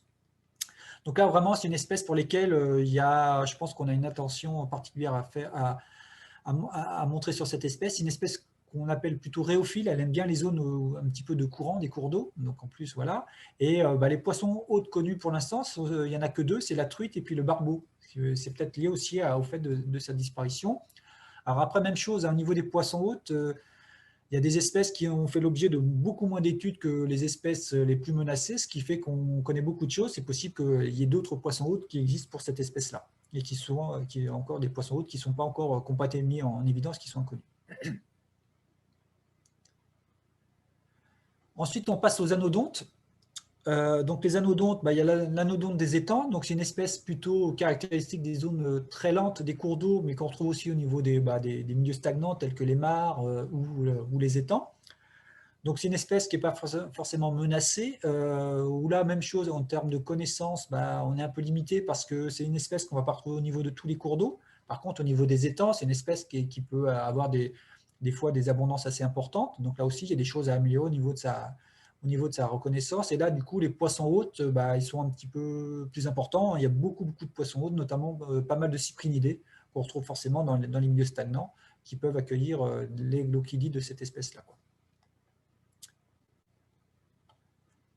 L'anodonte des rivières, donc c'est une espèce, c'est aussi la même chose, qui n'est pas protégée, qui n'est pas considérée comme menacée, mais comme je disais, a priori, dans la prochaine liste rouge nationale, cette espèce sera inscrite sur les espèces menacées en France. Donc c'est une espèce qu'on retrouve notamment dans tous les cours d'eau, enfin, en tout cas dans tous les départements de la région, qu'on retrouve très facilement au niveau des cours d'eau, mais là aussi, on trouve plus souvent des individus morts que des individus vivants. Alors sur certains cours d'eau, on trouve encore des belles concentrations de cette espèce-là, mais sur d'autres, on ne trouve que des individus morts, et on ne trouve plus du tout d'individus vivants.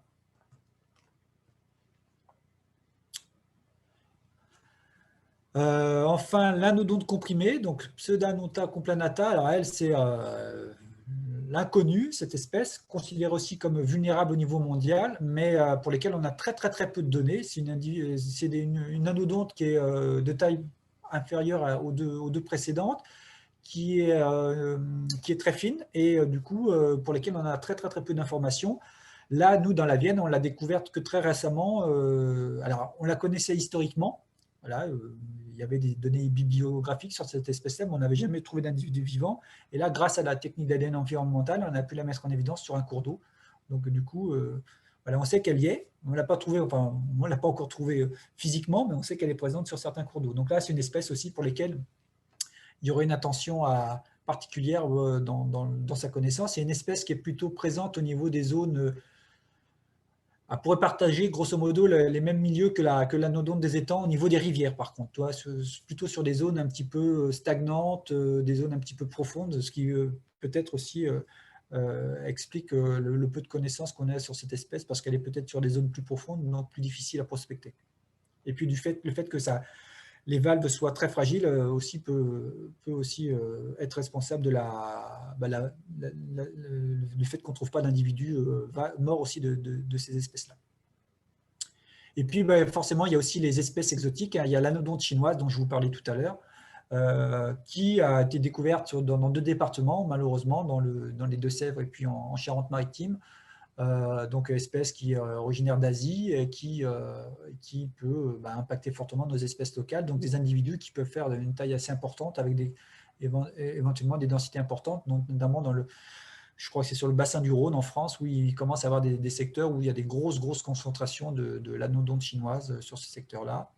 La corbicule, donc c'est pas entre guillemets, c'est pas une mulette, mais voilà, c'est une espèce exotique qui a été introduite, qu'on retrouve maintenant partout. Alors là, j'ai une corbicule asiatique, il faudrait prendre ça un petit peu avec pincette, parce qu'a priori, ce ne serait pas forcément la corbicule asiatique, ça pourrait être aussi la corbicule japonaise. Bon, voilà, donc c'est un petit peu compliqué, mais en tout cas, elles viennent toutes de l'Asie.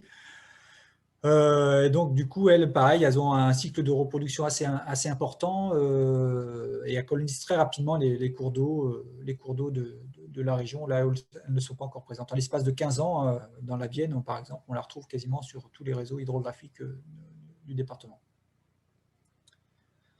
D'autres espèces que je ne connais pas très bien, qui sont aussi des espèces invasives, qu'on retrouve plutôt sur les zones de navigation. Enfin, voilà, parce qu'elles se fixaient avec leur byssus sur notamment les coques des bateaux. Donc c'est la moule d'Amérique et puis la moule zébrée. Voilà, bon, alors là, c'est pas des mulettes non plus, mais bon, voilà, ça fait partie des bivalves aquatiques sur lesquelles il faut se pencher, parce qu'effectivement, elles peuvent poser des problèmes au niveau de la concurrence, au niveau de nos espèces locales. Des fois, on trouve notamment des moules zébrées, de moules d'Amérique fixées sur nos moules, carrément. Donc forcément, ça peut limiter, ça peut impacter nos espèces locales. Voilà un petit point sur les espèces. Alors, si vous voulez aller un petit peu plus loin, il existe des outils, notamment, moi, je vous recommande de faire l'acquisition d'un bouquin qui s'appelle Naïades et autres bivalves de France, qui a été publié il y a un an et demi, par Vincent Prier, et qui fait vraiment, voilà, c'est la première synthèse nationale, en tout cas, sur ces espèces, à la fois les grandes moules, mais aussi les vénéridés, hein, donc c'est intéressant. Il y a une clé de détermination. Alors, les clés de détermination, c'est toujours un petit peu frustrant parce qu'il y a plein d'espèces pour lesquelles, des fois, on ne sait pas ce que c'est quand on l'a en main. Donc, il y a différentes clés avec différents critères. Donc, voilà. Donc, il faut confronter différentes clés pour pouvoir, des fois, pouvoir mettre un nom sur une espèce, sachant qu'au niveau des moules, il y a aussi, des fois, des grosses différences morphologiques en fonction des cours d'eau où elles sont. La mulette méridionale de la Vienne ne va pas forcément ressembler à la mulette méridionale de l'Est de la France. Donc voilà, donc il y a aussi, ça peut être aussi des fois ça peut amener aussi des confusions des fois au niveau de la détermination. Voilà, j'en ai fini pour la première partie sur la présentation du projet, l'intérêt de ces espèces-là, etc. Donc si vous avez des questions, là, voilà, on peut faire un petit point sur ces questions-là. Merci Miguel pour cet exposé super complet, clair et détaillé. Donc il y a quelques questions, je te propose de les aborder assez rapidement si tu veux qu'on parle aussi des impacts sur les travaux, parce que l'heure avance un peu. J'ai vu ça. Alors, on va se laisser quand même un bon quart d'heure de rab, hein, effectivement, pour aborder quand même le sujet. Une question sur les ASEC. Alors c'était Laure qui posait la question, est-ce que les ASEC entraînent la mort systématique des individus, et si on a une notion de temps, peut-être, parce qu'il y a peut-être quelques mulettes qui s'enfouissent, par exemple. Ouais, alors il faut se dire que, alors j'ai pas mesuré, mais elles peuvent pas résister à plus allez, une journée, 2 jours d'ASEC, quoi. Voilà. Par contre, elles sont capables, elles le sentent hein, quand il y a entre guillemets, un abaissement des niveaux d'eau, donc elles sont capables de se déplacer et de se réfugier vers les secteurs où il y a encore des flaques. Donc des fois, même sur un cours d'eau où il y a des assèchements, quand il y a des flaques qui sont assez profondes, qui ne vont jamais s'assécher au cours de l'été, il peut y avoir des individus qui arrivent à survivre lors de cette période d'assec. Et moi, j'ai l'exemple d'un cours d'eau qui avait été totalement asséché il y a une dizaine d'années, où là, du coup, il y avait une mortalité totale de toutes les mulettes. Donc, bon, c'était voilà, il y a une période de sécheresse exceptionnelle qui a été en nous après chaque année, voilà. Et l'an dernier, il y a eu à nouveau un assec total et j'y suis retourné et là, j'ai retrouvé des individus adultes des mulettes. C'est-à-dire qu'en 10 ans, bah, il y avait à nouveau des individus qui avaient pu se développer et on avait avec des individus encore adultes. C'est-à-dire que même quand il y a un assec, quand c'est vraiment un épisode ponctuel, une année sur 10, 15, on peut dire qu'il y aura peut-être potentialité une recolonisation possible. Par contre, si c'est un assec annuel, là, on peut se dire qu'il n'y aura rien. C'est perdu. D'accord. Donc peut-être à transposer, alors avec une espèce peut-être moins sensible, mais quid peut-être des vidanges d'étangs aussi sur les anodontes, alors beaucoup plus. J'ai pas tout entendu, ça a coupé. Pardon, peut-être quid du coup des suppressions d'étangs ou des vidanges d'étangs aussi pour les anodontes qui sont peut-être moins sensibles, mais. Bah, même chose, là aussi, lorsqu'il y a des vidanges d'étangs, bah, les anodontes d'étangs, elles peuvent aussi être impactées. Après, quand il y a des vidanges d'étangs, effectivement, des fois, il y a des vidanges d'étangs avec des assecs prolongés pour permettre la minéralisation. Là, forcément, ça va impacter fortement les cours d'eau, enfin la population. Après, elles ont un taux de recolonisation beaucoup plus rapide. Et puis, les étangs ne sont pas vidangés chaque année. Et puis des fois, l'étang est vidangé parce qu'on veut juste récupérer les poissons. Et puis, il est remis en eau très rapidement. Donc des fois, ça permet aux espèces de pouvoir se maintenir aussi, quoi.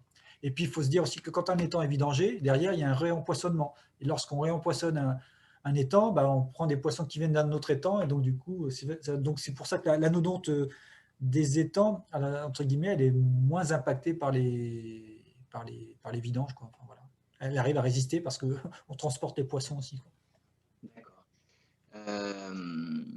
Ok. Du coup, Bruno avait une question de faire le lien entre les poissons et les différentes mulettes, mais ton diaporama y a répondu.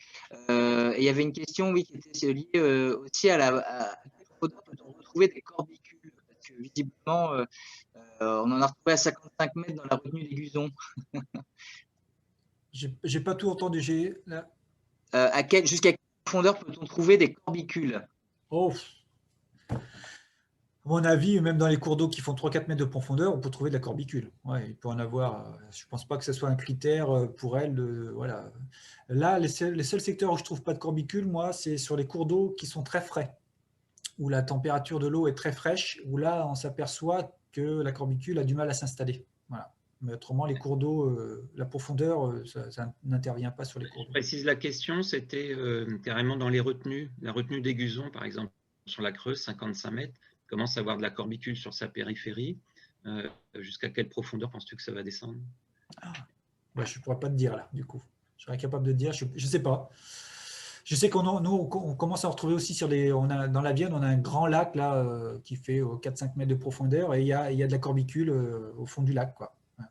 Après, les barrages, le barrage des Guzons, je serais incapable de dire. Sachant qu'après, bah, forcément, sur les berges, elles peuvent s'installer sur les secteurs où il y a un peu moins de profondeur. Mais à mon avis, elles, je ne suis pas certain qu'elles ne puissent pas s'installer partout, quoi. Voilà. Ok, merci. Ok. Donc effectivement, nouveau sujet, les corbicules. Perrine, du coup, nous posait la question en cas de crue et de transport sédimentaire. Les individus morts, du coup, effectivement, on peut les retrouver dans des laisses de crue. Est-ce que ça bouge aussi les vivants?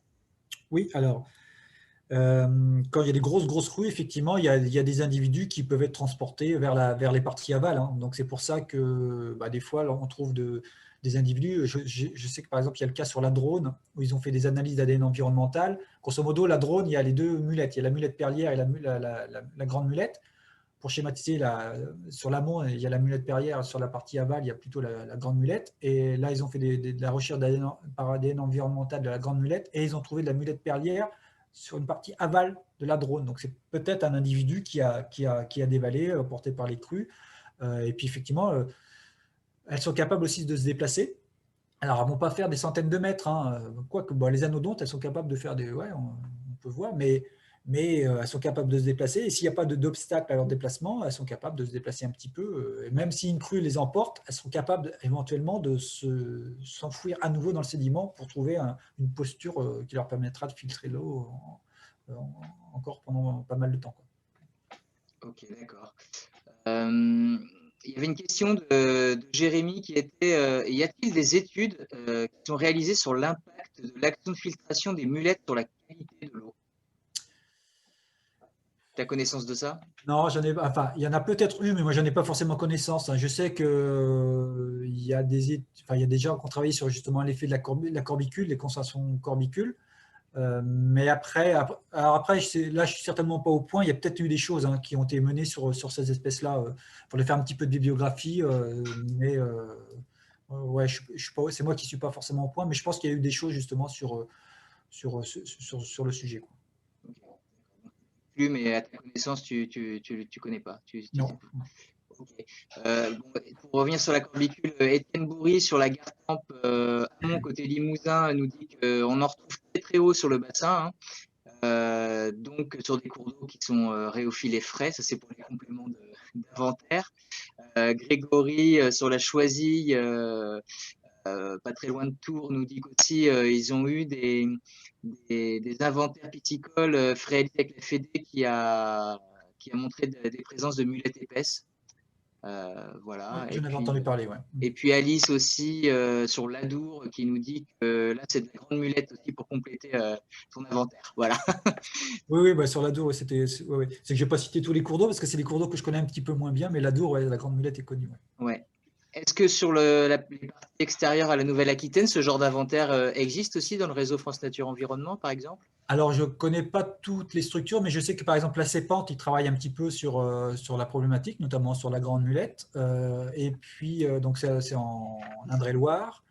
Je sais que Indre-Nature aussi travaille aussi sur cette problématique, ponctuellement aussi sur voilà. Après, il faut se renseigner ou se rapprocher des associations, ou alors même aussi de l'OFB, hein, l'Office français pour la biodiversité, qui peut aussi être amené à travailler sur ces espèces-là. Moi, je connais plus le réseau, effectivement, en Nouvelle-Aquitaine, mais voilà. Sûr, vous travaillez à cette échelle-là, ouais. Ok. Je crois que tu avais du coup un petit message à faire passer là par rapport aux impacts travaux rivières aussi Oui. et ces espèces-là. Oui, tu veux que je continue? Oui, bah, du coup, tu peux faire passer. Ok. Bon, je reprends l'écran partagé et c'est reparti. Alors, on essaie en un quart d'heure, tu penses que c'est bon? Tu arriveras à faire le tour à peu près? Oui, je vais aller un peu plus vite. Ok, merci.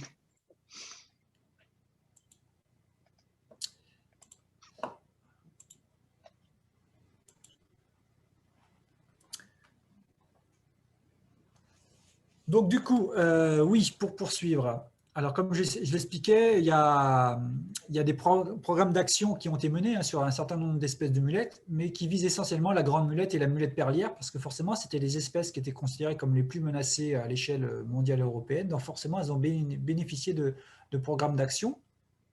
Donc, chacune a bénéficié d'un plan d'action national, hein, que ce soit la grande mulette et la mulette perlière, avec parfois des déclinaisons régionales, notamment pour la mulette perlière. Donc, notamment en Nouvelle-Aquitaine, il y a eu la déclinaison du plan d'action national à l'échelle dans le Limousin.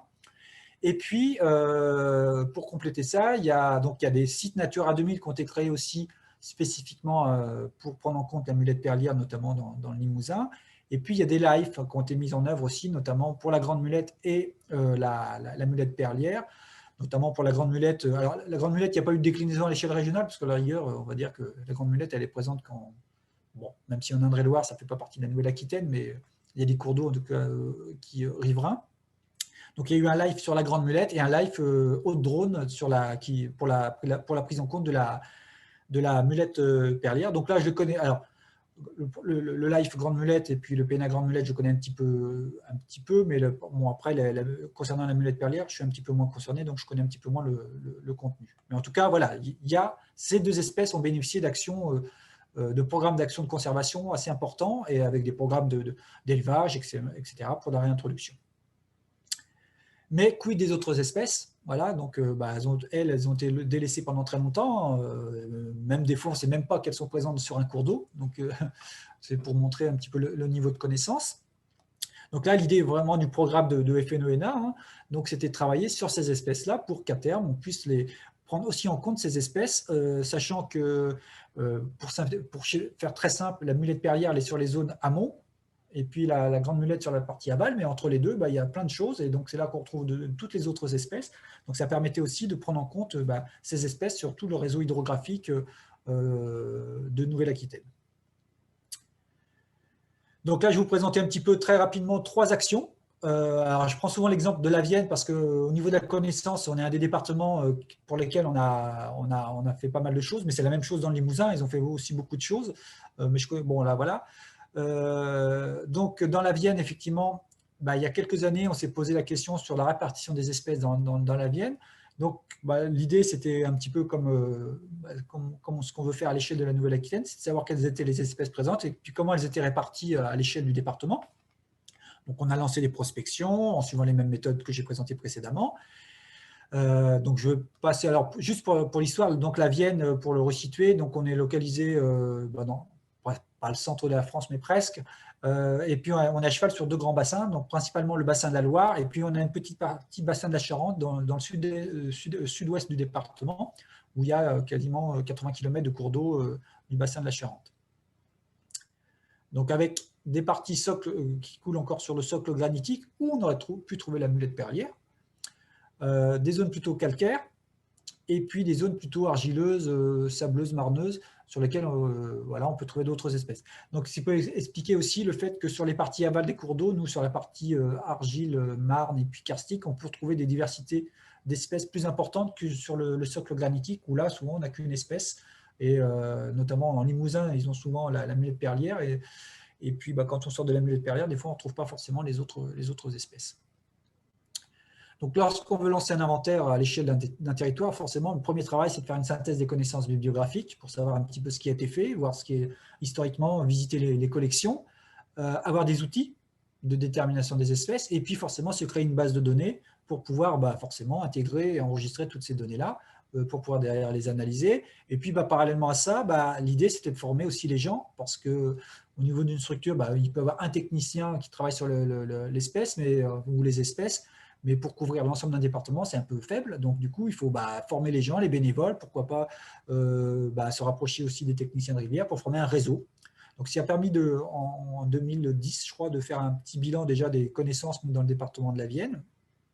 Et puis, forcément, grâce à ce programme qu'on avait initié pendant 2 ans en 2010, nous, ça nous a permis de créer un réseau d'observateurs et puis un réseau de partenaires aussi pour échanger sur ces problématiques-là, ce qui nous permet aujourd'hui de proposer des choses qui ne sont pas encore proposées dans d'autres départements, notamment pour la prise en compte des espèces à l'échelle du coup des masses d'eau au niveau des contrats territoriaux des milieux aquatiques. Donc voilà, donc du coup, on ne travaille pas tout seul. Moi, je vous fais un bilan de ce que je fais, mais forcément, je n'ai pas pu mener ce travail tout seul. Donc voilà, donc il y a des observateurs, des bénévoles de l'association, des techniciens de rivière, des gens des services de l'État, donc notamment de ex-CSP, ONEMA, etc., qui aussi ont participé à cette enquête à l'échelle départementale, ce qui nous a permis d'acquérir une connaissance qui commence à être assez fine au niveau du département. Donc voilà, pour illustrer ça, en 2000, lorsqu'on a commencé à faire une synthèse des connaissances biblio des mulettes dans le département de la Vienne, on avait très peu de points. Vous voyez, il y a moins de 10 points sur lesquels on avait quelques données. Et en l'espace de 20 ans, du coup, on a pu augmenter la pression d'observation et de recherche des espèces à l'échelle du réseau hydrographique du département de la Vienne. Ce qui fait qu'aujourd'hui, sur grosso modo les 300 cours d'eau qui existent dans le département, il y a, alors là, je n'ai pas mis à jour de ce que j'avais fait en 2020, mais il y a une petite centaine de cours d'eau sur lesquels on a fait des prospections. Alors, soit on a fait des prospections, soit on a eu des informations à partir de recherche, enfin de récolte de valves d'individus morts.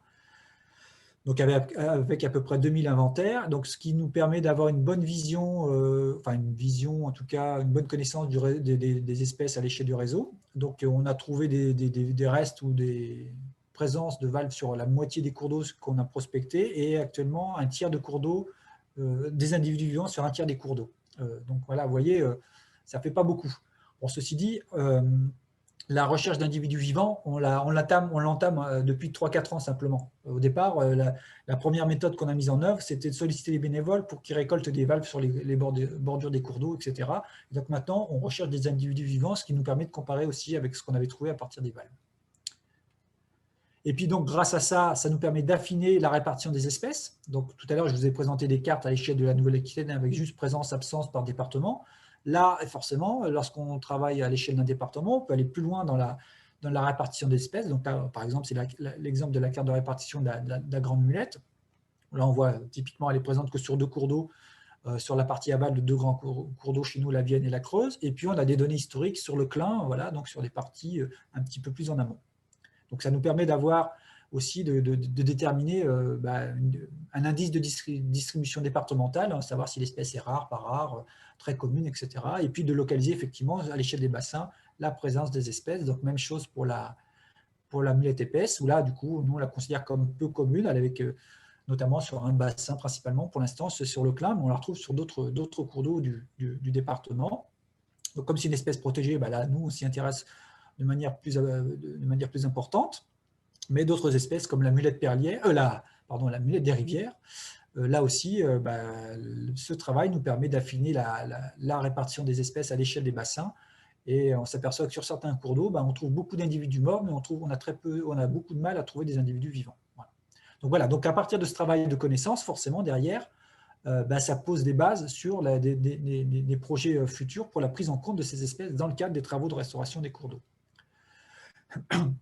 Donc cette connaissance, forcément, elle contribue aussi à apporter des éléments au programme de conservation en cours. Donc, comme je disais, sur la Grande Mulette, il y a un PNA et puis un LIFE donc, qui ont été mis en œuvre pendant un certain temps. Donc du coup, ça a permis d'alimenter cette connaissance aussi. Donc les informations ont été transmises au coordinateur de ces 2 programmes. D'affiner les prospections, nous, dans le cadre d'un programme, notamment dans le cadre d'un contrat territorial Vienne-Aval, où du coup, on s'est spécialisé, on avait monté une action spécialement Grande Mulette, où on a affiné la répartition, on a fait progresser la connaissance de 30 km en amont, et on a trouvé des nouvelles stations d'individus vivants. Donc voilà.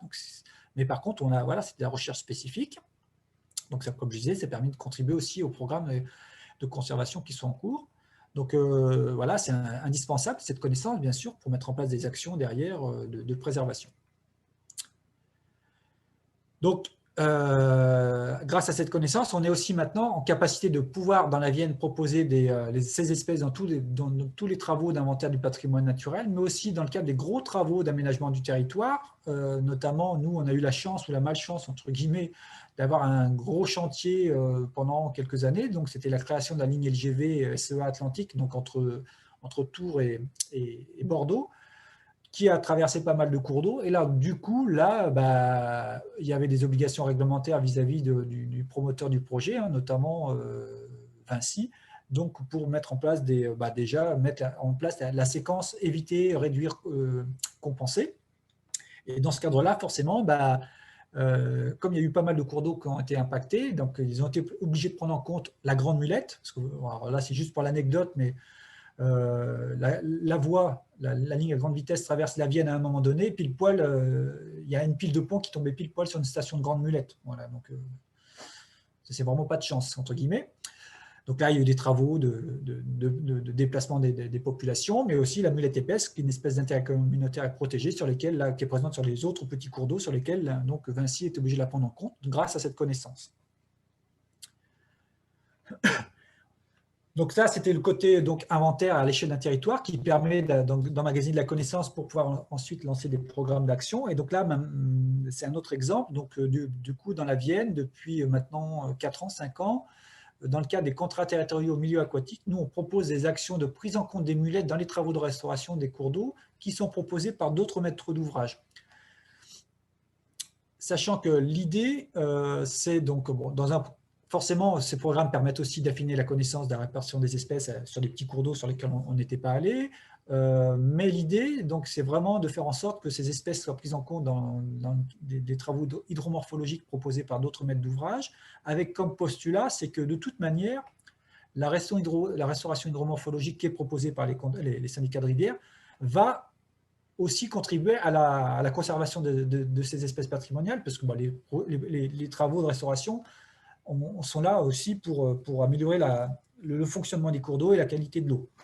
Donc forcément, ça va dans le bon sens. Ce n'est pas une action qui vise à empêcher le fait de mettre en place des travaux hydromorphologiques, mais c'est juste faire en sorte que on se réfléchisse en amont, on se dit oui, mais il y a aussi la présence de mulettes, donc dans les travaux d'hydromorpho, faut prendre en compte cette espèce. Alors pourquoi dans les travaux d'hydromorpho? Tout simplement parce que, alors au départ, lorsqu'on a travaillé sur, les syndicats de rivière, lorsqu'ils ont commencé à travailler sur la restauration hydromorphologique des cours d'eau, ils ont travaillé sur les têtes de bassin, et notamment sur des cours d'eau qui s'asséchaient régulièrement. Donc du coup, les premiers travaux de restauration hydromorphologique dans la Vienne, il n'y avait pas de mulettes, parce que du coup, il y avait pas, il y avait des écoulements intermittents, donc forcément, là, il n'y avait pas besoin de les prendre en compte. Sauf que maintenant, on commence à travailler sur des cours d'eau pour, vous voyez, là, un cours d'eau sur lequel, en termes de faciès d'écoulement, c'est très, très rectiligne, etc. Donc là, il y a des projets d'apport de sédimentaires, de matériaux, pour réduire la largeur du lit, créer des épis, etc. Et donc, dans ce cadre-là, forcément, des fois, il est prévu d'apporter 40, 50, 60 cm de matériel.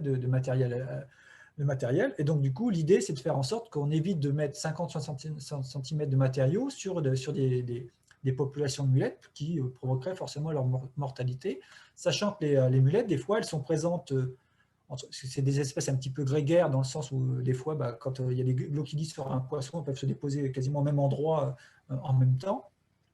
Donc parfois, sur un cours d'eau, on va trouver 30, 40 mulettes sur 10 mètres, et puis on ne va rien trouver pendant 50 mètres. Donc si on peut éviter sur les 10 mètres où elles sont présentes d'apporter 50 cm de matériel, c'est pas mal, ça permet d'éviter d'impacter ces espèces-là. Donc voilà, donc l'idée, c'était de travailler en partenariat avec les maîtres d'ouvrage. Donc là, l'exemple du CTMA Gartempe-Creuse, donc il y a 3 maîtres d'ouvrage qui proposent des travaux d'hydromorpho, donc la fédération de pêche, le syndicat de rivière de la Gartempe, et puis la communauté de communes Vienne et Gartempe. Et donc, il est prévu quasiment plus de 23 km de restauration hydromorphologique des cours d'eau. Donc, l'idée, c'était que nous, on passe en amont, on fasse des inventaires en amont pour voir s'il y avait des mulettes, donc des enjeux mulettes sur chacun des cours d'eau sur lesquels il était prévu des travaux hydromorphologiques. Donc, c'était de faire un état initial, finalement. Et puis après, en fonction des résultats, on échange avec les maîtres d'ouvrage pour voir comment on peut prendre en compte l'enjeu mulette qui a été identifié lors de l'état initial. Et puis derrière, forcément, mettre soit des pêches de sauvegarde ou des suites de chantier si c'est nécessaire, s'il y a des enjeux qui ont été mis en évidence. Et puis bon, après, c'est plus sur du long terme, mais comme c'est aussi une espèce indicatrice, c'est de mettre en place des suivis après travaux, même là où il n'y en avait pas, parce que ça peut être intéressant de voir que grâce aux travaux, du coup, on a apparition de mulettes sur les cours d'eau. Donc voilà l'exemple, par exemple, là c'est une cartographie. Donc là c'est par exemple là c'est la CCVG, la communauté de communes Vienne et Gartempe, qui avait prévu de faire des travaux de restauration sur un cours d'eau. Donc là c'est sur le Véron. Donc là avec des secteurs sur lesquels donc tout ce qui apparaît en orange, donc c'est vraiment les zones où ils voulaient faire de la recherche de granulats. Donc nous, on a orienté nos prospections sur ces secteurs-là pour voir s'il y avait des enjeux mulettes, même si après, c'est intéressant de savoir à l'échelle du cours d'eau s'il y a de la mulette, quoi. Donc ça, c'est un exemple de plan. Et puis sur un autre cours d'eau, on avait travaillé sur des choses beaucoup plus précises, puisque là, le syndicat de rivière nous avait carrément fourni un plan de masse, où là, quasiment au mètre près, on était capable de savoir où allait avoir lieu la recherche en granulats. Donc vous voyez là, c'est des zones un petit peu grisées, brunâtres. Là, on savait que sur 10 mètres, il allait y avoir 50 cm de recherche de granulats. Donc nous, on a pu orienter nos prospections essentiellement sur ce secteur-là, parce que les autres secteurs n'allaient pas être impactés par les travaux de recharge, donc ce qui me permettait d'affiner les prospections. Donc voilà, par exemple, un exemple de résultat. Donc sur le bassin de Vienne et Gartempe, du coup, on a fait nos prospections au cours de l'été 2020. Et là, on a trouvé, nous, sur deux cours d'eau, la présence de la mulette épaisse, donc espèce protégée. Donc ça veut dire que derrière, il faut la prendre en compte. Et par exemple, sur le Véron, on n'a pas trouvé d'espèces protégées, mais malgré tout, on a trouvé un cortège d'espèces intéressant, puisqu'on a trouvé 3 espèces d'individus, enfin 3 espèces vivantes, voire peut-être 4. Donc du coup avec des populations importantes. Donc là aussi, c'est essayer de faire en sorte de prendre en compte ces espèces dans le cadre des travaux d'hydromorpho des différents maîtres d'ouvrage. Alors comment on procède, hein? Bon voilà, c'est simple. Donc ça c'est pour schématiser un petit peu la procédure. Donc on recherche les mulettes. S'il n'y a pas de mulettes, du coup il n'y a pas besoin de prévoir de modification de travaux de la part du maître d'ouvrage. Par contre, s'il y a de la mulette, ben là, il y a deux cas. C'est soit il y a des espèces protégées, et puis donc là, il faut essayer d'avoir aussi une évaluation de la taille de la population, parce que la réponse ne sera pas la même si on trouve 2 individus que si on trouve 10 000 individus, forcément. Donc là, si on est dans le cas de la présence d'espèces protégées, notamment la mulette épaisse, bah, on pourrait tomber dans la séquence éviter, réduire, compenser, donc la séquence ERC qui est mise en place au niveau de tous les aménageurs, enfin voilà, lorsqu'on a un projet, sachant que comme je le disais en préambule, l'objet là, c'est du coup ça va dans le sens de la restauration des cours d'eau, donc il faut adapter la séquence ERC, sachant que on n'est pas là pour embêter le syndicat de rivière, mais c'est de faire en sorte que du coup on prenne en compte ces espèces pour éviter d'arriver dans la compensation. Parce que si on arrive dans la compensation, c'est qu'on aura raté le travail précédent, c'est-à-dire qu'on n'aura pas évité, on n'aura pas réduit. Donc là, comme les travaux ont pour objectif la restauration des milieux, de toute manière, c'est facile de tomber dans l'évitement ou la réduction. Et puis, lorsqu'il y a présence d'espèces patrimoniales mais non protégées, et là, éventuellement, on n'est pas obligé de modifier les travaux. Voilà, mais on peut faire des pêches de sauvegarde, donc là, du coup, il n'y a pas de démarche administrative à faire pour ça. Bon, même si après, moi, je considère qu'une mulette qui est installée à un endroit, qui a pu se développer, c'est qu'elle est dans les conditions lui étaient favorables, donc si on peut éviter de la déplacer, c'est pas trop mal. Alors, j'en ai pas parlé, mais lorsqu'on est dans la compensation, hein, dans la séquence précédente, ça veut dire qu'il y a des espèces protégées sur lesquelles on n'a pas pu faire l'évitement de la réduction. Donc, normalement, ça veut dire qu'il faut faire un dossier de demande de dérogation pour destruction des espèces protégées. Donc ça, c'est une demande qui est en plus pour les espèces visées. Les mulettes, c'est une demande qui doit passer par le CNPN. Il faut prévoir une pêche de sauvegarde malgré tout. Et puis, si on fait de la déplacement de mulettes, il faut aussi des autorisations administratives et il faut prévoir de la compensation. Donc voilà, donc quand on peut éviter ça, c'est quand même pas plus mal, sachant que les travaux prévus par les maîtres d'ouvrage vont dans le bon sens. Donc, normalement, la compensation, automatiquement, elle n'est pas à mettre en œuvre. Puis en plus, même les procédures sont un petit peu plus allégées pour les syndicats de rivière qui travaillent dans le cadre des CTMA. Donc voilà, donc ce qu'on a proposé, nous, ce qu'on met en place avec les syndicats, c'est donc du coup, lorsqu'il y a présence de mulettes épaisses, donc espèces protégées, donc là, c'est d'adapter les travaux pour la prise en compte de ces espèces-là. Donc, on reste avec comme objectif de toujours être dans l'évitement dans un premier temps. Donc, l'idée, c'est de définir précisément les zones de dépôt de matériaux qui vont être faits. Donc, soit c'est un plan de masse, mais souvent, c'est impossible d'avoir un plan de masse précis parce que les syndicats de rivière, ils travaillent un petit peu, voilà, quand ils sont sur le terrain, ils disent, bon, on va en mettre là. Et voilà. Donc, ils savent sur un tronçon, ils savent sur quel tronçon ils vont travailler, mais au mètre près, ils ne sont pas capables de dire là, on va mettre 10 cm de matériel, là, on va en mettre 50. Voilà. Donc ça se définit un petit peu après sur le terrain. Donc là, l'idée, c'est de partir, de faire des prospections, d'aller avec le maître d'ouvrage sur les tronçons sur lesquels il est prévu ces travaux-là, et de faire de la prospection plus fine sur ces secteurs-là pour voir s'il y a beaucoup d'individus et voir de mulettes, et voir comment après on peut interagir par rapport à ça.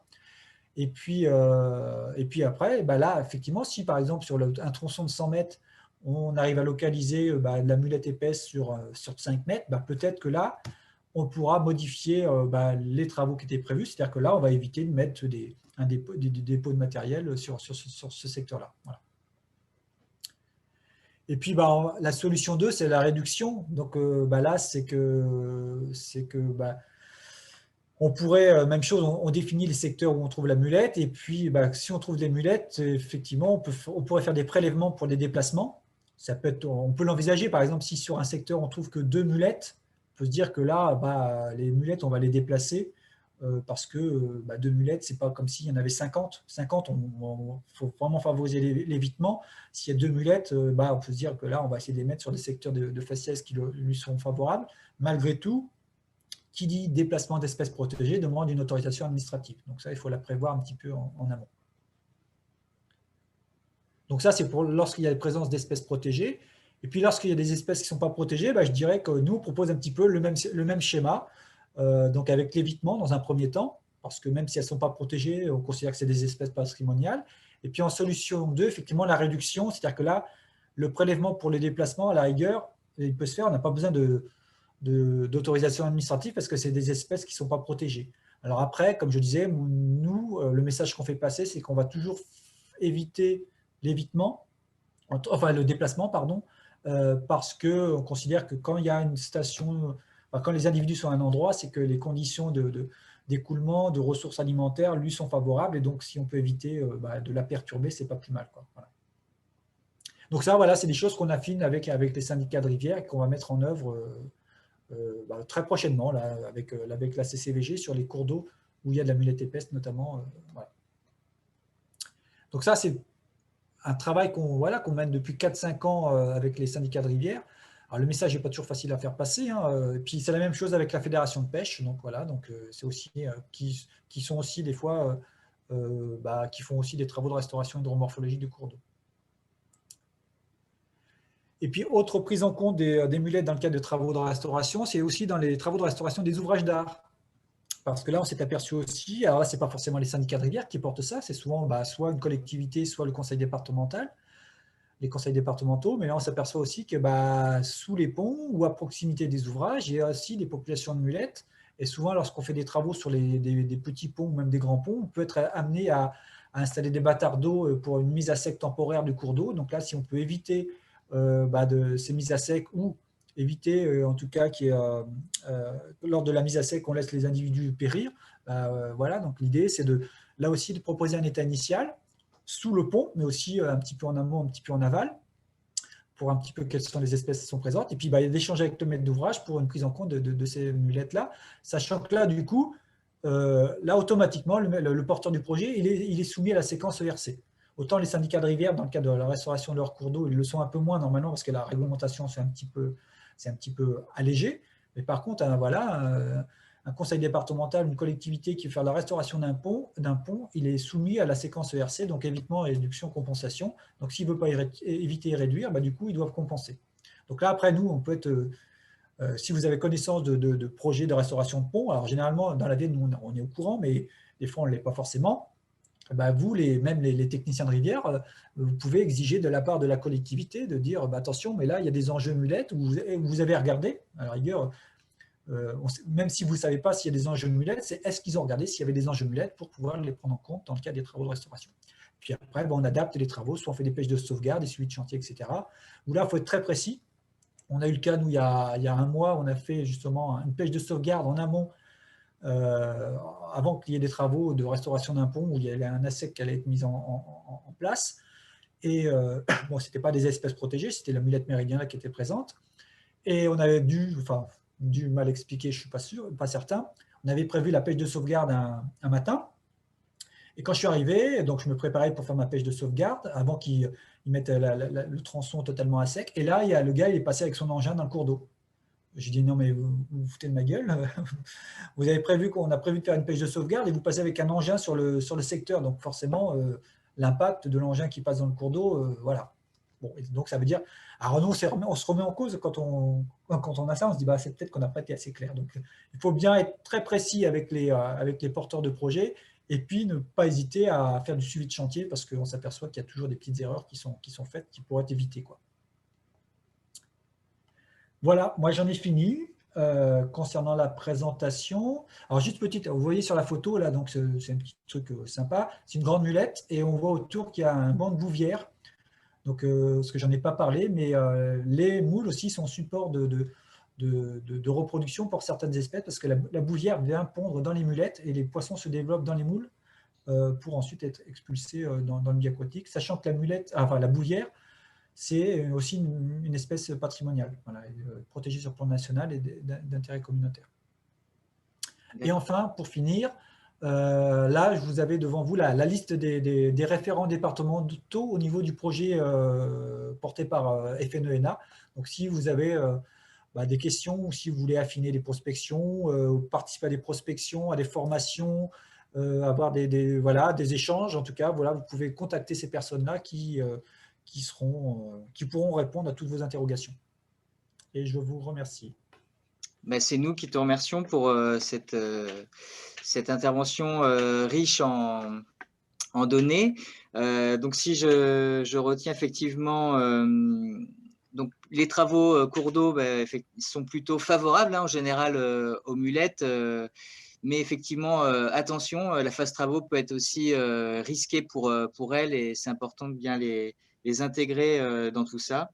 Voilà, donc effectivement, les TMR peuvent devenir de bons ambassadeurs, hein, parce qu'au premier contact de la rivière, évidemment. Voilà. Exactement. L'enregistrement de cette vidéo là sera, on vous le diffusera, donc n'hésitez pas à colporter la bonne parole entre guillemets. Vous pourrez rebasculer ce lien. Miguel, toi aussi, hein, dans ton réseau, tu as fait 2 heures de présentation bien complète, donc ça peut être réutilisé, n'hésite pas. Oui, oui, bah, Je te ferai passer ça. Voilà, je vois pas de questions particulières sur le chat, mais peut-être que le déjeuner, les effluves du déjeuner peut-être, voilà, nous invitent à aller plus vite.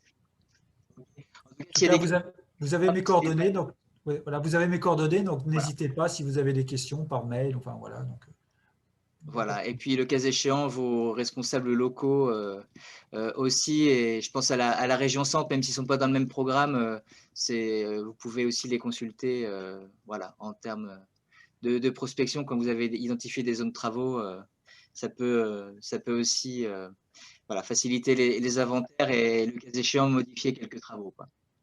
Voilà, merci beaucoup. À demain pour ceux qui seront là demain pour discuter d'urbanisme. Voilà, et puis je vous souhaite un bon appétit et à bientôt au forum. Et vive les mulettes!